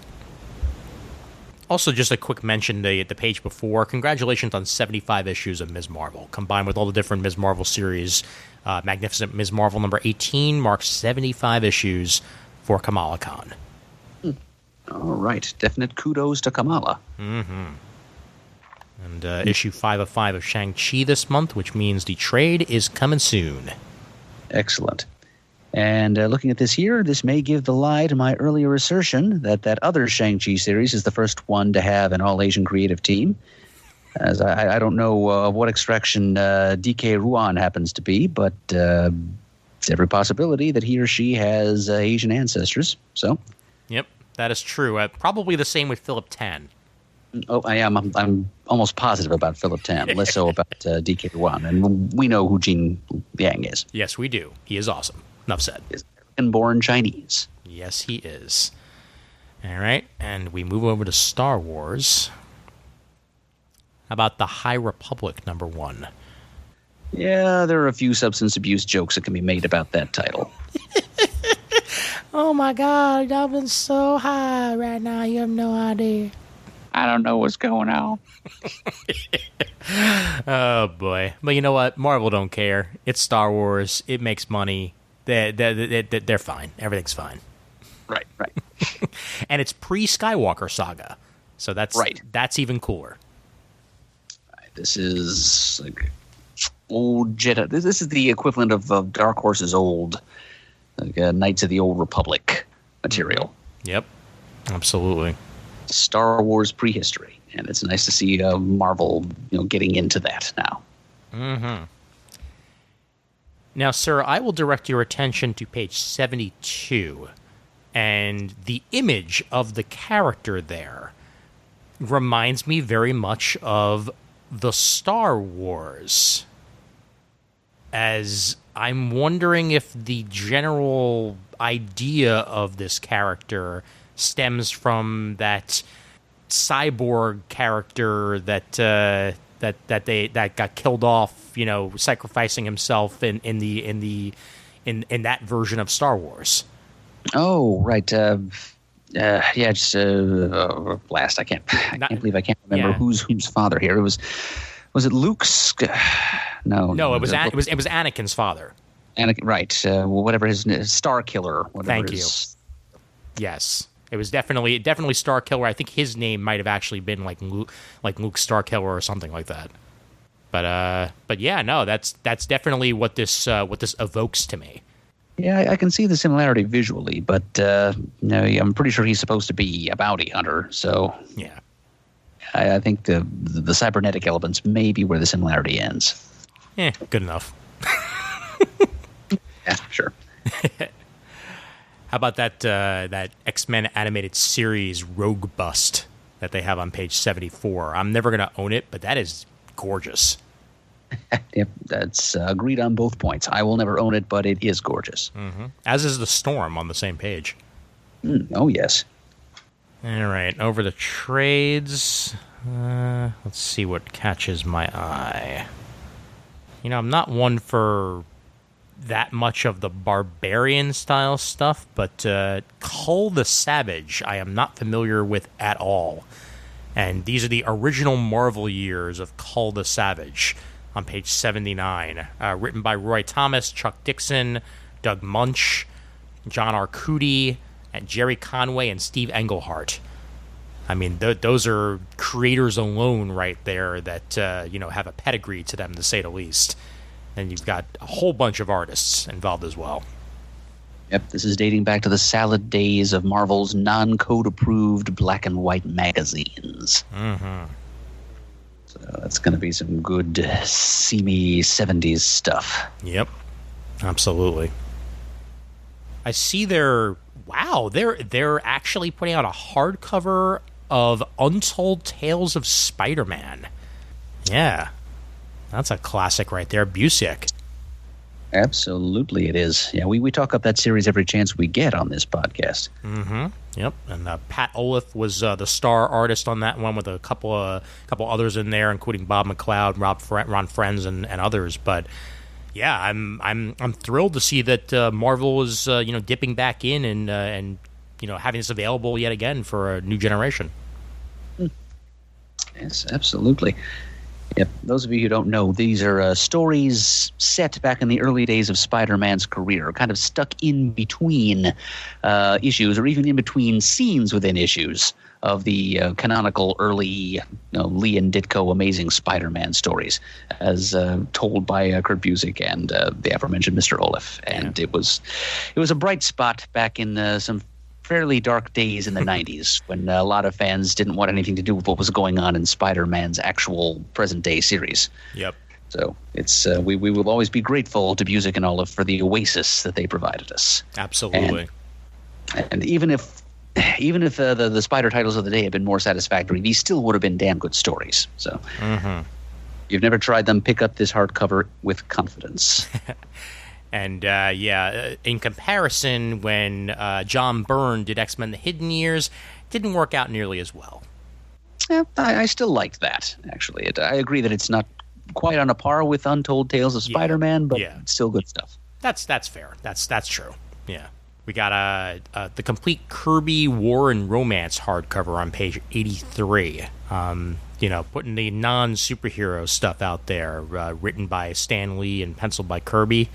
And, everything in between right there. Love romances, my own romance, teenage romance, but also Sergeant Fury, Battleground, and Battle. Because, put in the schmaltz, you also get the guns. They go together like a horse and carriage. Exactly. And you can order it with your choice of a war cover or a romance cover. Why not both? Oh, yeah, right, because they cost a lot of money. They certainly do. Yeah. They certainly do. On sale March 2021 on page 87 is the hardcover for the Marvel Snapshots, collecting the first couple, including Submariner, Fantastic Four, Captain America, Marvels, X-Men, Avengers, Spider-Man, Civil War, and Captain Marvel. Yep, every one of which I'm going to try to have in my collection as single issues. Let me just jump back for a second here, though. We end to page 84. I never thought I'd see the day. Marvel Masterworks Brother Voodoo. Yes, please preach. Volume 1. It's like I didn't think the character would have enough appearances to fill one volume, let alone the implied subsequent volumes. But yeah, this is a classic Marvel Bronze Age horror supernatural hero.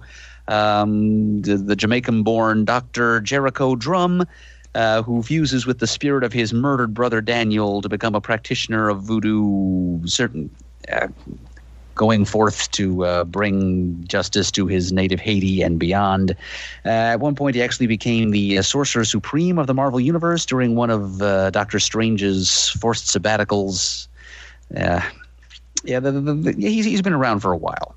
And I guess this is a collection of a variety of appearances of his from the 70s on up through the beginning of the 90s.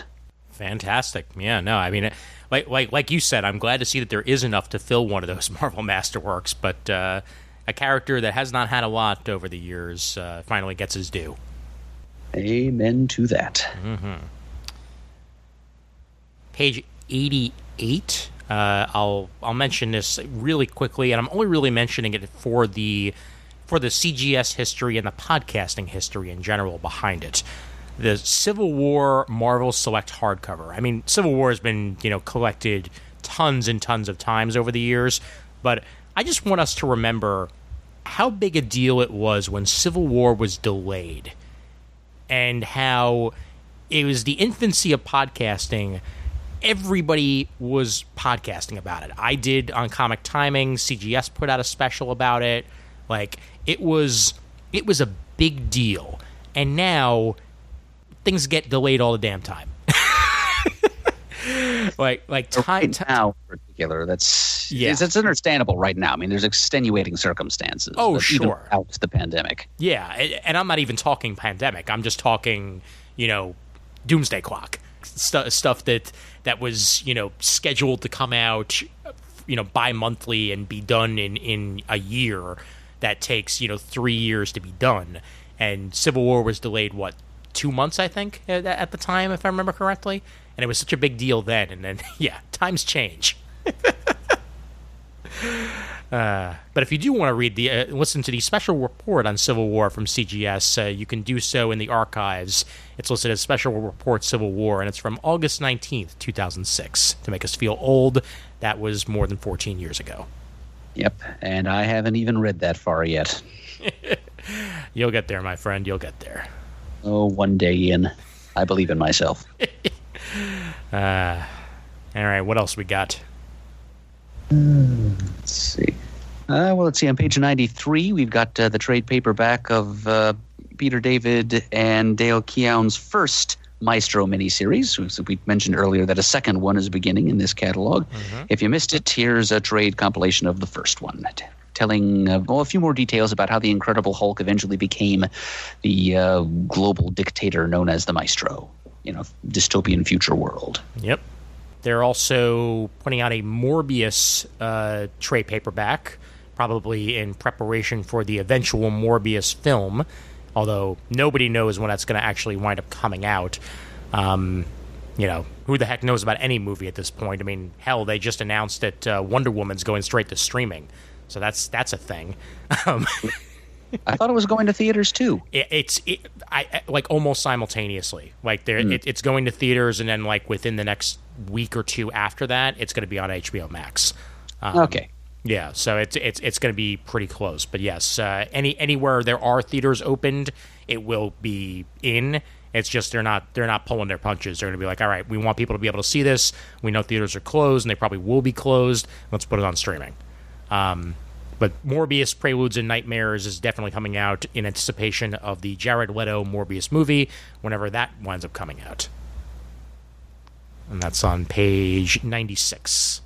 Those of you who are interested in that, please stand by for an alternative possibility a few pages later on. Mm-hmm. Tantalizing. All right. Well, we've got some Joe Kelly Deadpool on page 98. Joe Pool's fine.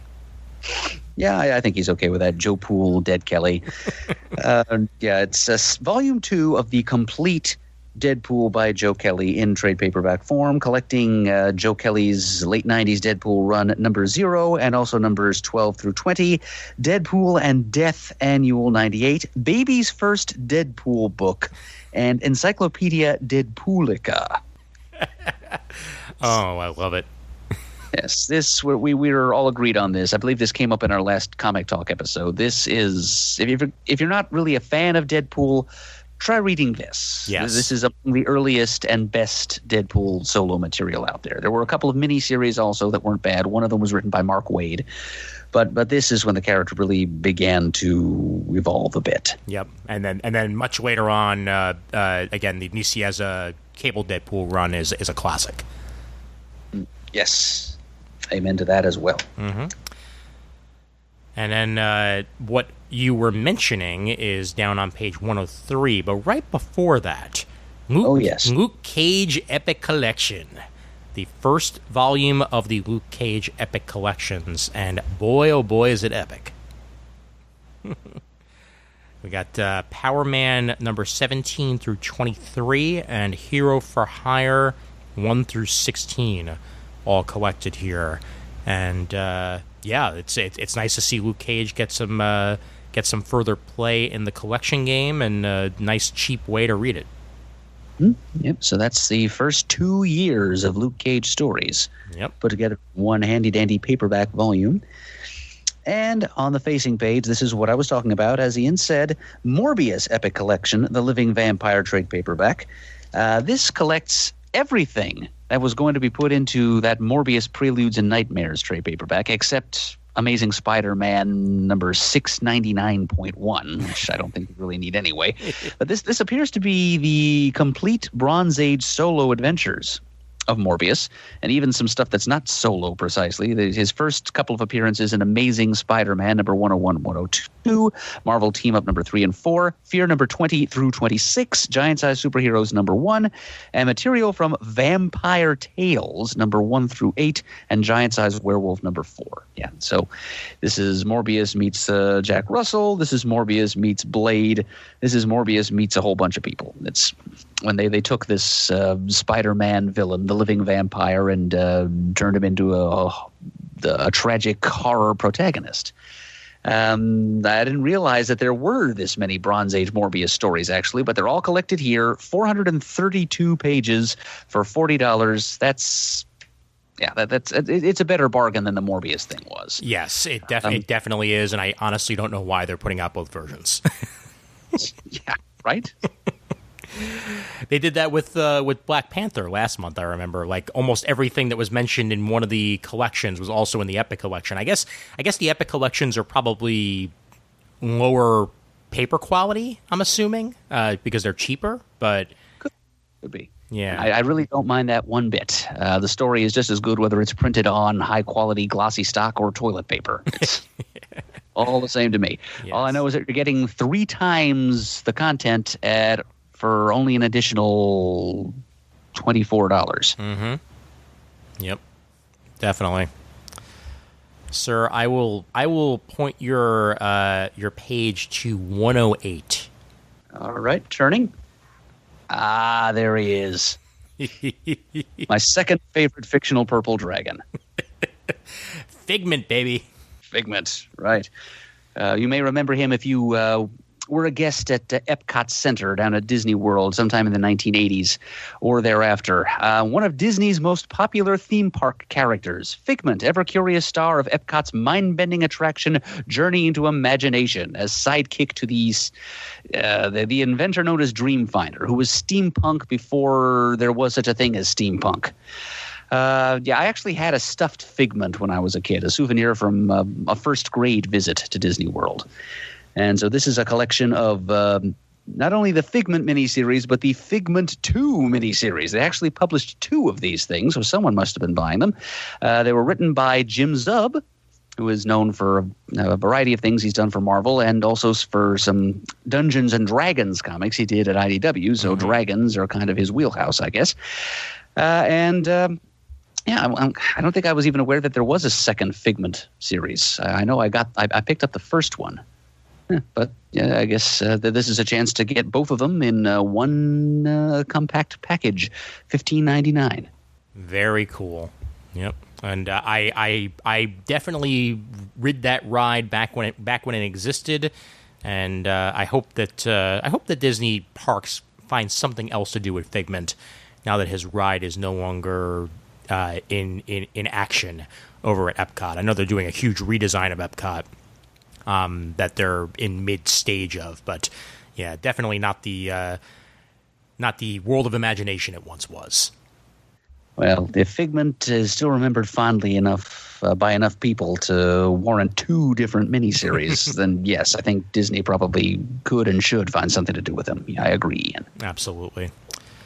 All right, and one last mention, because it's pretty much the end of the previews, but I do want to mention on page 109 real quick, also a friend of the show, Mr. Jeremy Whitley, and his The Unstoppable Wasp Aim Escape trade paperback. Collects issues 1 through 10 of The Unstoppable Wasp. And I know that this was a series that also dealt with mental illness in some ways. Obviously, with the character of Nadia Van Dyne, they can go that route a little bit. But I think it's well worth your time, and I've heard some very positive things about it. So The Unstoppable Wasp Aim Escape on page 109. A tip of the insect helmet to you, Mr. Whitley. Mm-hmm. All right. And with that, back over to the main previews. I'm sure you have something to say about page 126. Oh, sure. And I'll go ahead and say it right now. All right, so following up last month's solicitation of Vampirella, The Dark Powers, #1, we now have Red Sonja, The Superpowers, #1. Both miniseries are doing essentially the same thing, but with very different characters. Basically, writer Dan Abnett is taking Red Sonja in this case and Vampirella respectively, and plopping them down in the middle of a multiverse traversing. They're kind of like that. I can't believe I've already forgotten their name, but in Grant Morrison's Multiversity, he put together that team of champions from a variety of different Earths who inhabit the Monitor's satellite and kind of appoint themselves centuries of justice for the entire multiverse. Mm-hmm. That's kind of what this team is. They're characters from Project Superpowers. They're all classic public domain golden age characters that Dynamite has been helping themselves to. And so these good old golden age stalwarts are recruiting Vampirella or Red Sonja, depending on which miniseries you're reading, and trying to press them into the mold of cosmic superhero champion, and with decidedly mixed results, because neither Vampy nor Red Sonja is going to thrive exactly in a straight-laced truth and justice kind of context. So I guess that Abnett is just having fun mashing genres together very forcefully here. And Red Sonja, The Superpowers, is going to be drawn by Jonathan Lau, who is another frequent listener of Comic Geek Speak. Nice.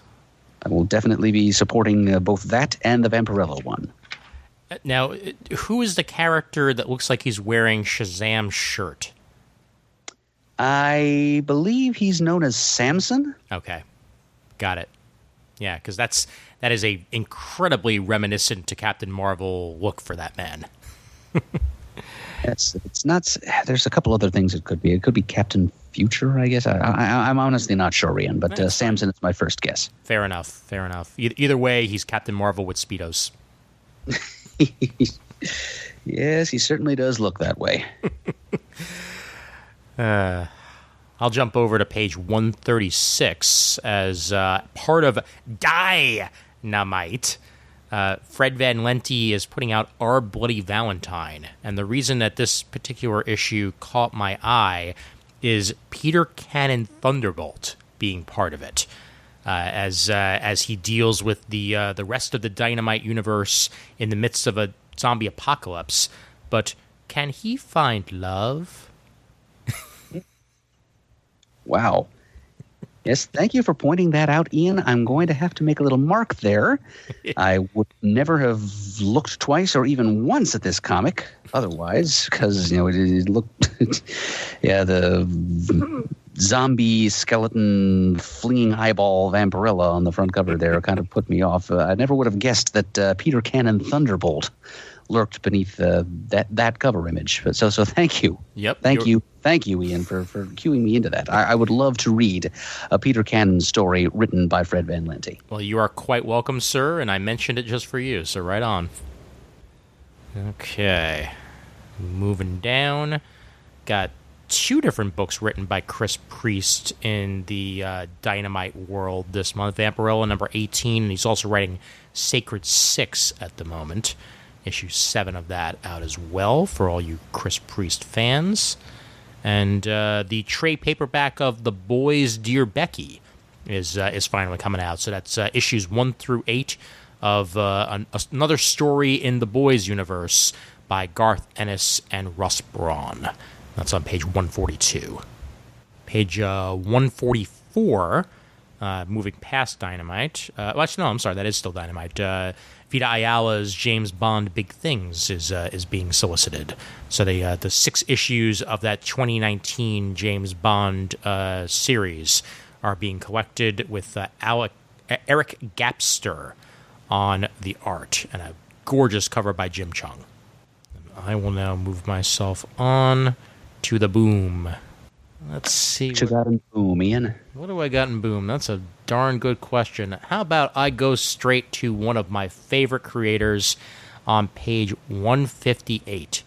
Abbott, 1973, number 1 of a 5-issue miniseries by the one and only Saladin Ahmed, who has been known for writing Ms. Marvel and Miles Morales' Spider-Man of late.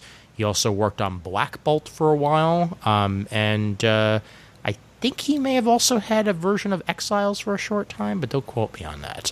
I will quote you on that because you are correct. It was the version that had Little Wolvie from Chris Giarruso's Mini Marvels in it.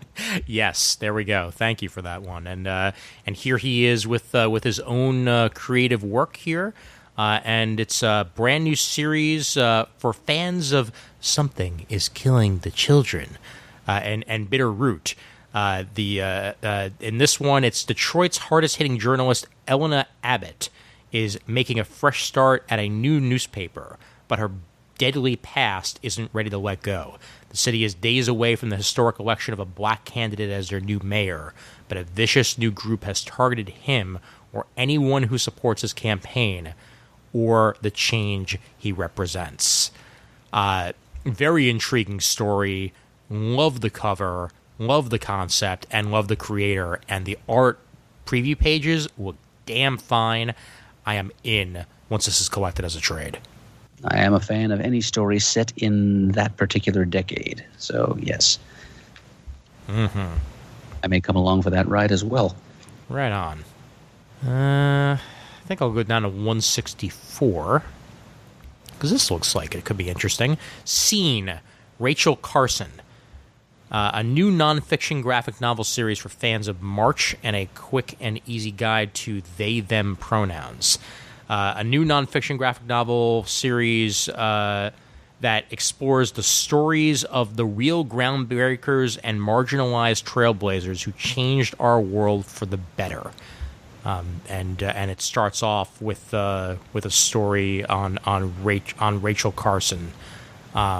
And yeah, I'm interested here. Rachel Carson is the woman who changed the way America fought against the environmental crisis through her best-selling books, ultimately spurring the creation of the U.S. Environmental Protection Agency.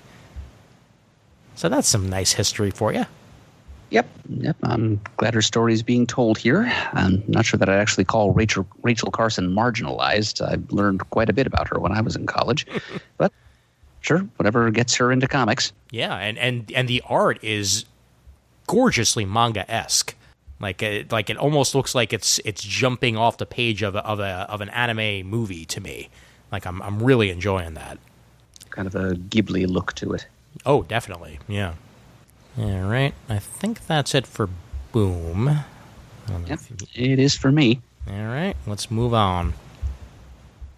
And now we'll see the rest of the catalog. Mm-hmm. And what do we have? Well, on page 188, we've got a Terry Moore report. Cereal. And immediately the music to the podcast goes into my head, but this is a different cereal.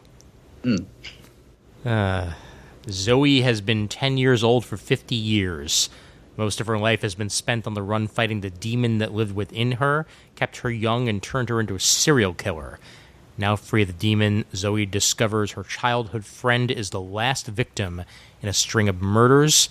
Determined to put an end to the reign of terror, Zoe uses her own deadly skills to stalk the predator and avenge her fallen friend. This sounds like it is made to be either a movie or a Netflix series. Very, very cool concept. Oh, yes. And it picks up on one of Terry Moore's previously established ideas and carries it forward. All right, I'm going to move on to page 190 over at Aftershock. What a cover right there. Like the gore and yet the creation aspect of it I love.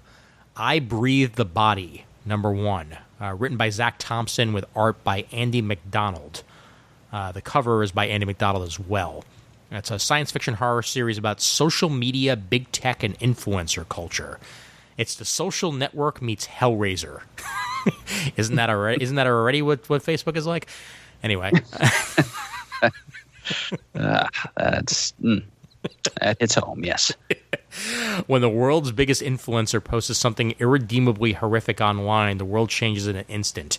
Now it's up to his social media manager, Ann Stewart, to fan the flames of outrage and create a sensationalist campaign that rewrites the rules of banned content. Sounds really fun, and it might hit a little bit too close to home, but I don't care. I'm probably going to check it out at some point because it sounds really interesting. Yes. Well, Ian, you're probably in a better position to appreciate this. To me, it would just be... You would appreciate it on the level of social satire. To me, it would just be straight horror. Yes. And I want to be able to sleep at night and also be able to sit down in front of my computer with a clear conscience. Yes, exactly. So, stick to your flip phone and your VHSs, sir. You're better off that way. flip phone? What kind of witchcraft is that? Love it. It don't have a cord, it will be ignored. There you go. Let's see. Aftershock continues to churn out some good ideas here. On page 192, a new series called Scout's Honor, which follows a young ranger scout named Kit as well, I'm not sure whether Kit is supposed to be male or female, possibly non-binary. But anyway, Kit makes Kit's way across the irradiated Colorado Badlands with only the sacred texts that are actually just like the Boy Scout handbook as a guide. I don't know.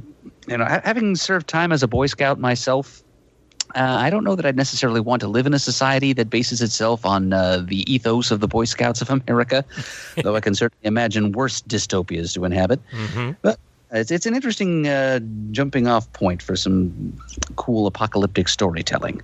Oh, sure. Yes, and if you happen to have served time as a scout in whichever scouting organization you prefer, this story might be something for you. I was a Cub Scout, and the minute I graduated, I was like, I'm out. That's it. I'm done. No Boy Scouts for me. No, thank you. Yeah, Matt and I both went through the ranks for a little bit. He dropped out before I did. But I finally left it behind when I was expected to be self-motivated, when I was supposed to make my own contacts with merit badge counselors to earn merit badges, only to discover that most of the merit badge counselors on the list I was provided had quit being merit badge counselors 5 years ago, and nobody told them. Nobody told the people publishing the lists. Well, I feel less like I quit Boy Scouts than I feel that Boy Scouts quit me, to be honest. Yeah, I can completely understand that, and I've heard of other friends of mine having similar experiences. So it's there's some great troops out there, and there always will be, but then there's the ones that just don't quite get it right that sour the rest of them. I kind of don't think my old troop exists anymore, so. I wouldn't be surprised from the way you're describing it. There you go. Yep. I'll skip over to page 202 and mention something that we are very much looking forward to, and our good buddy Jamal Igle is too, as The Wrong Earth Night and Day #1 gets its official solicitation here. Tom Pyre and Jamal Igle return to the world of The Wrong Earth as the two versions of Dragonfly and Dragonfly Man, meet for the first time face-to-face in this new series. Yeah, I think I'm going to end up buying almost everything Ahoy Comics is publishing this month. Great, honestly. I mean, yeah, they've been putting out some really solid stuff. They really have. Yep. Concept-driven and creator-driven stuff. Mm-hmm. Absolutely. Yep. Nice to see the indie market thriving as much as it is right now. I'll mention this in passing. On page 211, Riverdale presents Southside Serpents. As I don't think I've seen a comic book version of Riverdale yet. I don't think so either. Yeah, and now we do indeed get that. The very different version of Archie that's on the CW, I think entering its 4th season, if I remember correctly. This is now a story about the Southside Serpents, which Jughead is currently in charge of, if I remember correctly. I'm a couple seasons behind, so many things may have changed, but he is on a cover here with some of the other members of the Serpents, and yeah, we get inside that TV world back in comic book world. So go figure. Page 211. Yep. I've never actually seen an episode of Riverdale. It looks like it's not my favorite flavor of Archie. But for those of you who have seen the CW show and have enjoyed it, well, here's a chance to cross over into print with it. And more power to you. It has its ups and it has its downs, and it gets really frickin' weird at times. That much I'll say. Like, they did not stick with the original script for that one. They basically decided in season 2 that they were going to be like, you know what? We'll do whatever the hell we want. That is kind of appropriate, I think, for any Archie property. Oh, yeah. Yep, absolutely. Just go where the wind seems to be blowing you. Yep. Aspen Comics is still offering Michael Turner variants for DC and Marvel Comics. Okay. Sure. Stick with what you know, I guess. Make your money. Make your money. And that's definitely still their cash cow, even though, unfortunately Michael Turner has not been around for quite some time. Yes, this is so. Yeah. Let's see. Jump into page 224 here under the AWA Studios section. They seem to be trying to build their own little superhero universe here with some high-profile help from J. Michael Straczynski and artist C.P. Smith. The Resistance Reborns. Appears to be a one-shot. And stemming from the pages of the miniseries The Resistance, and it's examining the aftermath of their version of the Big Bang, or it's one of those deals like in the Milestone universe or the Ultraverse, where one or the new universe for that matter, which had a white event, where there's this one big empowering event that gives rise to an entire fictional universe of heroic characters all at once. And so here's J. Michael Straczynski to tell us more about that. Yeah, I mean, JMS rarely steers people wrong when it comes to comics, and it's nice to see he gets another chance at building a universe. Mm-hmm. And then how about that very next page? Are you looking at Erratic? I'm looking at Man's World, actually. Oh, okay, the very next page. Yeah, the very next page. Victor Gischler gets to write a comic for AWA, illustrated by Nico Walter. And it's all about a weekend getaway on a resort planet, which goes south when 4 friends run afoul on the planet's working class. Stranded in the wilderness of a strange planet, surrounded by danger on all sides, and relentlessly pursued by vengeful locals, they must test their bonds of friendship in order to survive. And good pedigree there from Gischler. And I do like the initial preview pages by Nico Walter. So yeah, might be something good. Might be. Yep. And Erratic, I believe we mentioned the first issue last month. We did. Yes. Now here's issue 2. I think this is also yet again, yes, this is a prose book, but I will mention it on page 237 as Charles Soule got to write a Star Wars novel.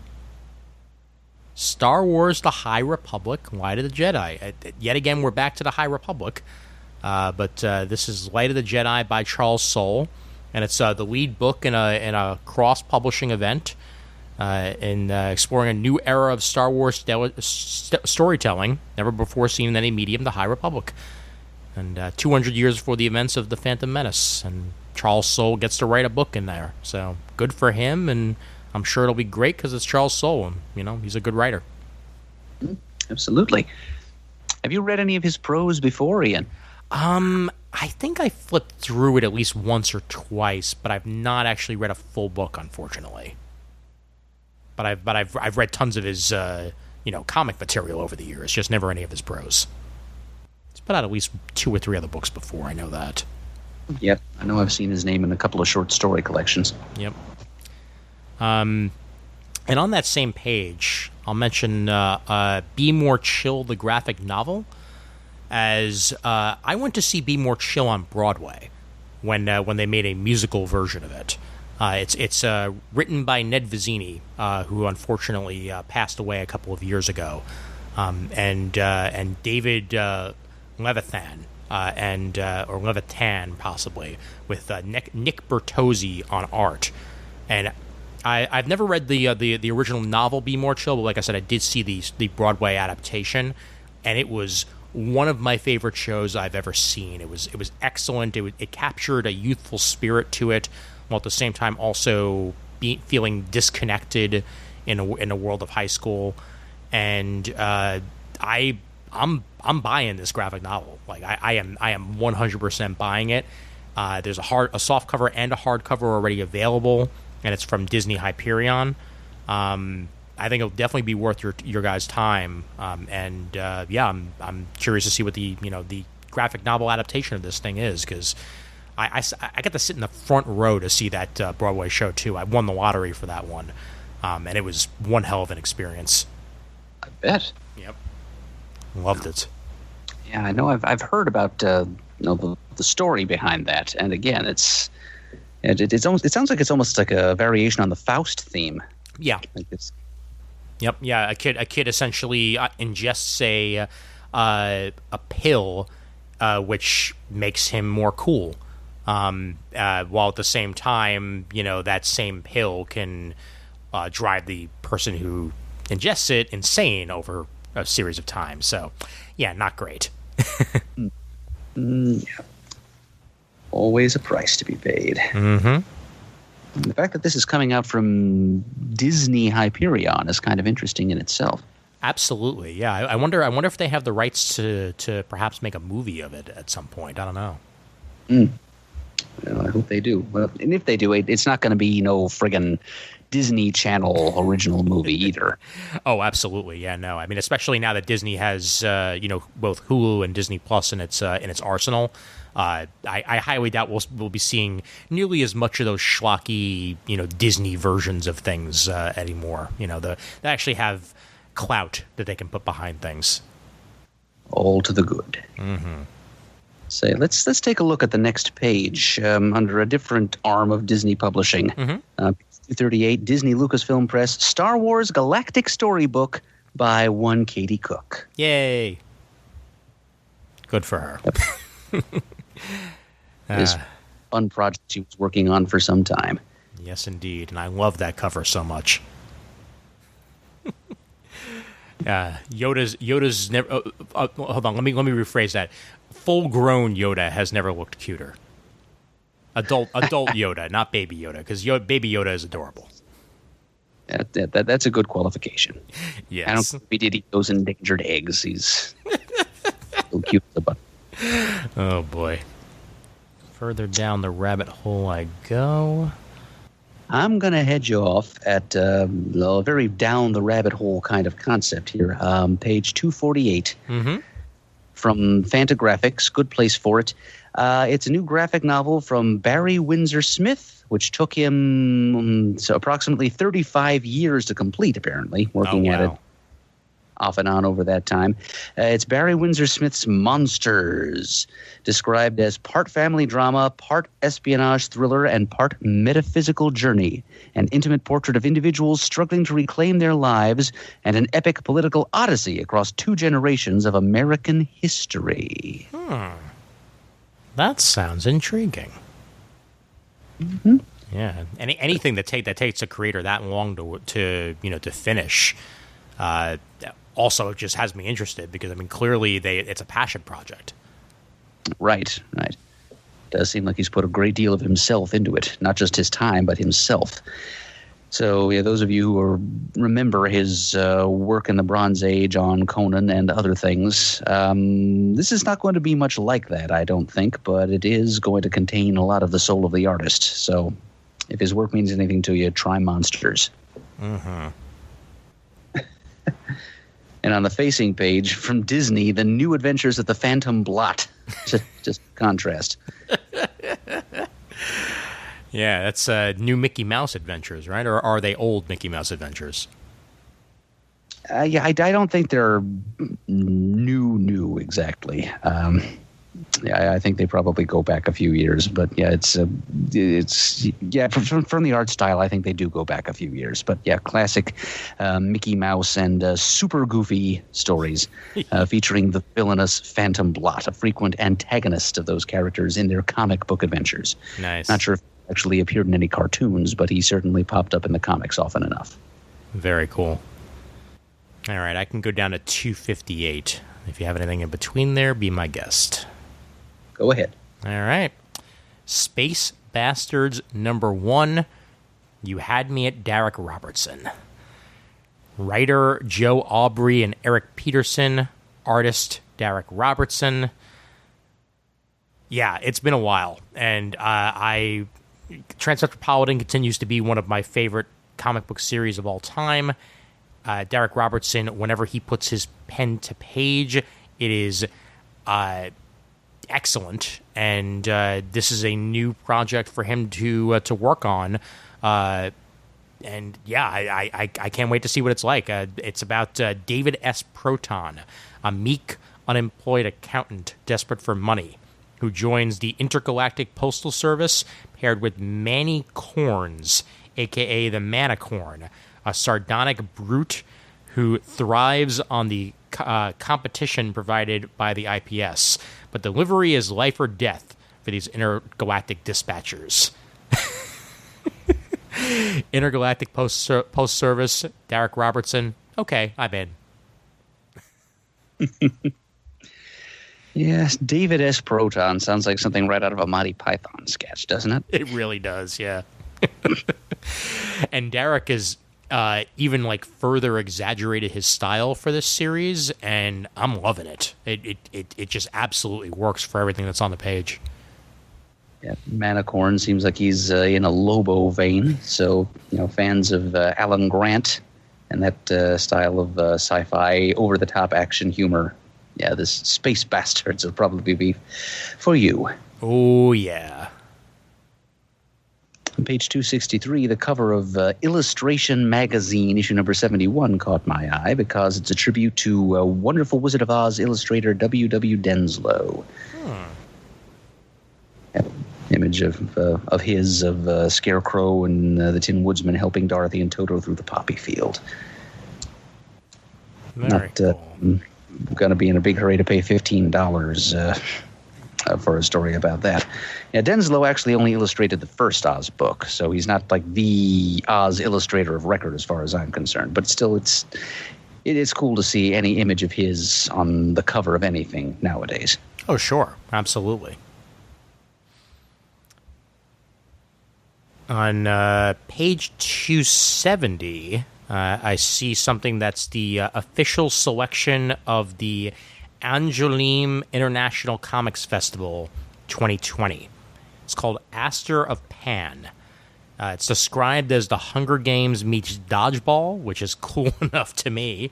But it's about a post-apocalyptic zone of Pan, which is threatened by a high-tech neighboring Federation of Fortuna, and their only hope is to win the ritualized game known as Celestial Mechanics. And her key to winning lies with a girl from the outside named Aster. Gorgeous art. Absolutely gorgeous art. And I'm thinking, like, you know, they describe it as Hunger Games. Like, this is almost like Mad Max meets Dodgeball, and I have no problem with that whatsoever. This looks really cool. Yes, the artwork does look quite good. Yep. Oni has Martian Ghost Centaur on page 278. It's called Martian Ghost Centaur. That's it. What a name. The art also happens to be really cool. It's kind of Brian Lee O'Malley-esque art on the next page, which I would expect from Oni. And Stephen Meded is the illustrator. The writer is Matt Haggerty. And it's about once a booming tourist destination, Southborough has lost most of its visitors ever since folks stopped believing their Sasquatch could be real. When a tech company starts buying up the town and pushing out the people and places to make it special, a tenacious team named Louie will do everything she can to save her town, including planning a bizarre, elaborate hoax. Cool premise. And Sasquatch. Unfortunately, it makes me think there might not really be a Martian ghost centaur in this comic, but we can always pretend. Oh, yeah, sure. It also sounds like an excellent bad name. It's probably already taken. Damn it. Well, it's fine. I have absolutely no musical ability. Oh, boy. Rick and Morty does it again on 285. Rick and Morty presents Death Stalkers #1. The saga of Hemorrhage is told in the latest Rick and Morty Presents. Revisit to the wastelands as Hemorrhage attempts to return the Death Stalkers to their former savage glory. Oh my god, yes. Right. Is Hemorrhage a character that was introduced in the 4th season, maybe? Because I haven't watched all of that yet. I believe that is the case, yes. If I'm remembering correctly, yes. Okay. Yeah, I just have to time it out so that I catch the reruns. Yep. They certainly do rerun it enough, so I'm sure you'll catch it. Oh, yep. It's just waiting and watching. Mm-hmm. Got a vampire comic that I just saw on page 296. Looks like it could be an interesting take on it. Stake #1. David A. Byrne is the writer, and Francesca Fantini is the artist. It's about a world where 3 years ago, vampires announced their presence to the world in grand fashion, and in one instant, Angel lost her 2 best friends, and her existence changed forever. Now as a member of the Vampire Bounty Hunter Union, with the help of her ancient vampire mentor, Jessamy, she's out to track down the bloodthirsty monsters who destroyed her life. She is Stake. Kind of like a Buffy-esque take on it, and I'm digging the premise. Well, there is a character called Angel. Yeah, exactly, right? I'm sure that's not intentional at all.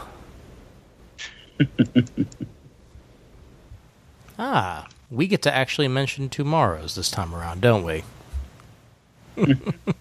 This does not beat us to the punch.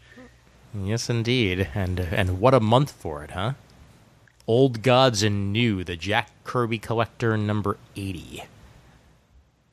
Presents a double-size 50th anniversary examination of Kirby's magnum opus. Spanning the pages of 4 different comics starting in 1970, the sprawling epic of For Our Times was cut short midstream, leaving fans wondering how Jack would have resolved the confrontation between Darkseid of Apocalypse and Orion.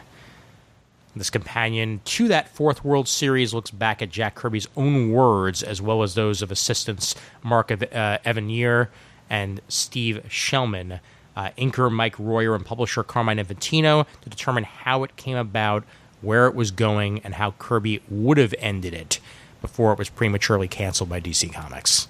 So cool. Yes, indeed. Looks like a must-have for Fourth World fans. Mm-hmm. Absolutely. And then back issue looks like it's Legion-centric this month. Specifically Mon-El. Oh, yes, a character who went through the continuity ringer for a couple of different reasons. So, yeah, he could use a full-length feature article to tease out his tortured and splintered history. Absolutely, yeah. Many names over the years, too, one of which was Valor, which I always kind of liked. Yep, that worked okay. That was his... I think that's the name he used in the 20th century before he made the jump. Mm-hmm. He contracted lead poisoning and needed to be thrust into the Phantom Zone for the second time, in post-crisis history. Yep. And I will refer you all to an episode of the show from a couple of months ago for the next thing that we will mention. As back on episode 1773, we got to talk to the one and only Zach Crucy about his upcoming book. And it is upcoming no longer, as it is solicited on page 313. Mysterious Travelers, Steve Ditko, and the Search for a New Liberal Identity is right there in previews, and it is a buy, in the immortal words of Jamie D. Indeed. Yeah, so you can listen to that episode to hear the author's own words about his work, but basically he's wading in there to help explode some of the myths and misconceptions over one of his favorite comic creators, i.e. Ditko. Yep. Few people are as passionate about Steve Ditko as Zach, and I'm really looking forward to reading the book in full. I think it's well worth everybody's time, even if you just have like an inkling of a question of what type of man Steve was, and perhaps some of the myths that are out there about him will be solved by this book. It's definitely going in my shopping cart. Mm-hmm. Absolutely. Okay, what else do we have? I was gonna mention something from Vault, but it doesn't look like they really have any new stuff this month. Yep, I think I've said all I had planned to say about the American comics section of the book. Yep, and I think I'm pretty much there too, and I'm already moving on to the manga. Let's see what we can find. Well, on page 344, we have manga adaptations of Tom Sawyer and Huckleberry Finn. There you go. Yeah, for anybody who's looking for very different visual companions to these stories, you will certainly find them in manga classics, The Adventures of Tom Sawyer and The Adventures of Huckleberry Finn, which are right there available for you on page 344. Adaptation by Crystal Chan and art by Kuma-chan. Got past the usual Mob Psycho ads, so now I can actually find more things. That kid just stands there staring at us among the rubble every single month. I know. Well, here we are, because I found what I'm looking for. Page 357, Asadora. Story and art by Naoki Urasawa. Yes. In 2020, a large creature rampages through Tokyo, destroying everything in its path. In 1959, Asa Asada, a spunky young girl from a huge family in Nagoya, is kidnapped for ransom, and not a soul notices. When a typhoon hits Nagoya, Asa and her kidnapper must work together to survive, but there's more to her kidnapper and this storm than meets the eye. Completely in on this one. Not just for the story, but this is a creator that very rarely steers me wrong, and I'm entirely in. I mean, 20th Century Boys is one of my favorite anything of all time. I know that you guys covered Monster at one point on the podcast as a book of the month. And yeah, I will check this out. I need to see what this is going to be like. Yes, looks interesting to me too. Actually, it's, the bits set in 1959 do seem to have a pretty strong period flavor. Absolutely, yeah, and just in general, the art is just so descriptive, and that's something I appreciate the most about Naoki. Just you feel everything that's happening in each and every panel that's drawn, and it's something that's very hard to capture for pretty much any other manga that I've ever read. Like, it's just nobody does it quite like him. Love it. If you have not read 20th Century Boys, it's a favorite, and I love every minute of it. All right, and I think that's pretty much it from me. We're gonna see if there's any rando Star Wars stuff for Shane's sake. Let's see. No, there's Kingdom Hearts. No, I think that's pretty much it. Yeah, nothing really. All right, my boldest shot. All right. And we made it through, and if fans of the show didn't realize, the first episode back in the studio in quite some time. That's right. I don't think we mentioned it as we started out here. Yes, this my half of this episode was recorded here in the CGS studio. And I'm very happy that we're actually occupying this space that so many of you folks out there have helped us to maintain over the years. Mm-hmm. Yep, absolutely. And anybody who has donated to the show, we very much appreciate it. And you are the guys that keep the lights on. And in the Shane seat is Murd, and over to you.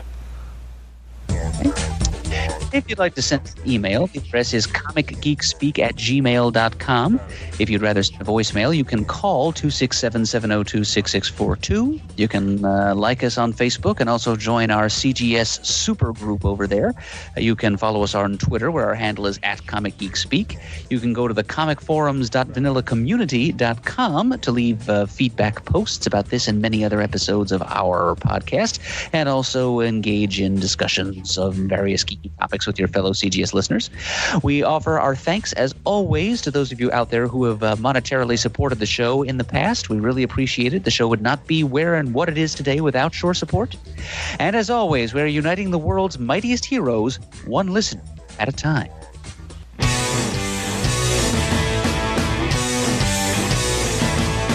got it on Wednesday, and you was psyched about it going to the volume up. These guys will talk about it, everything the geeks love. From cakes to laser beams, opinions like the sea.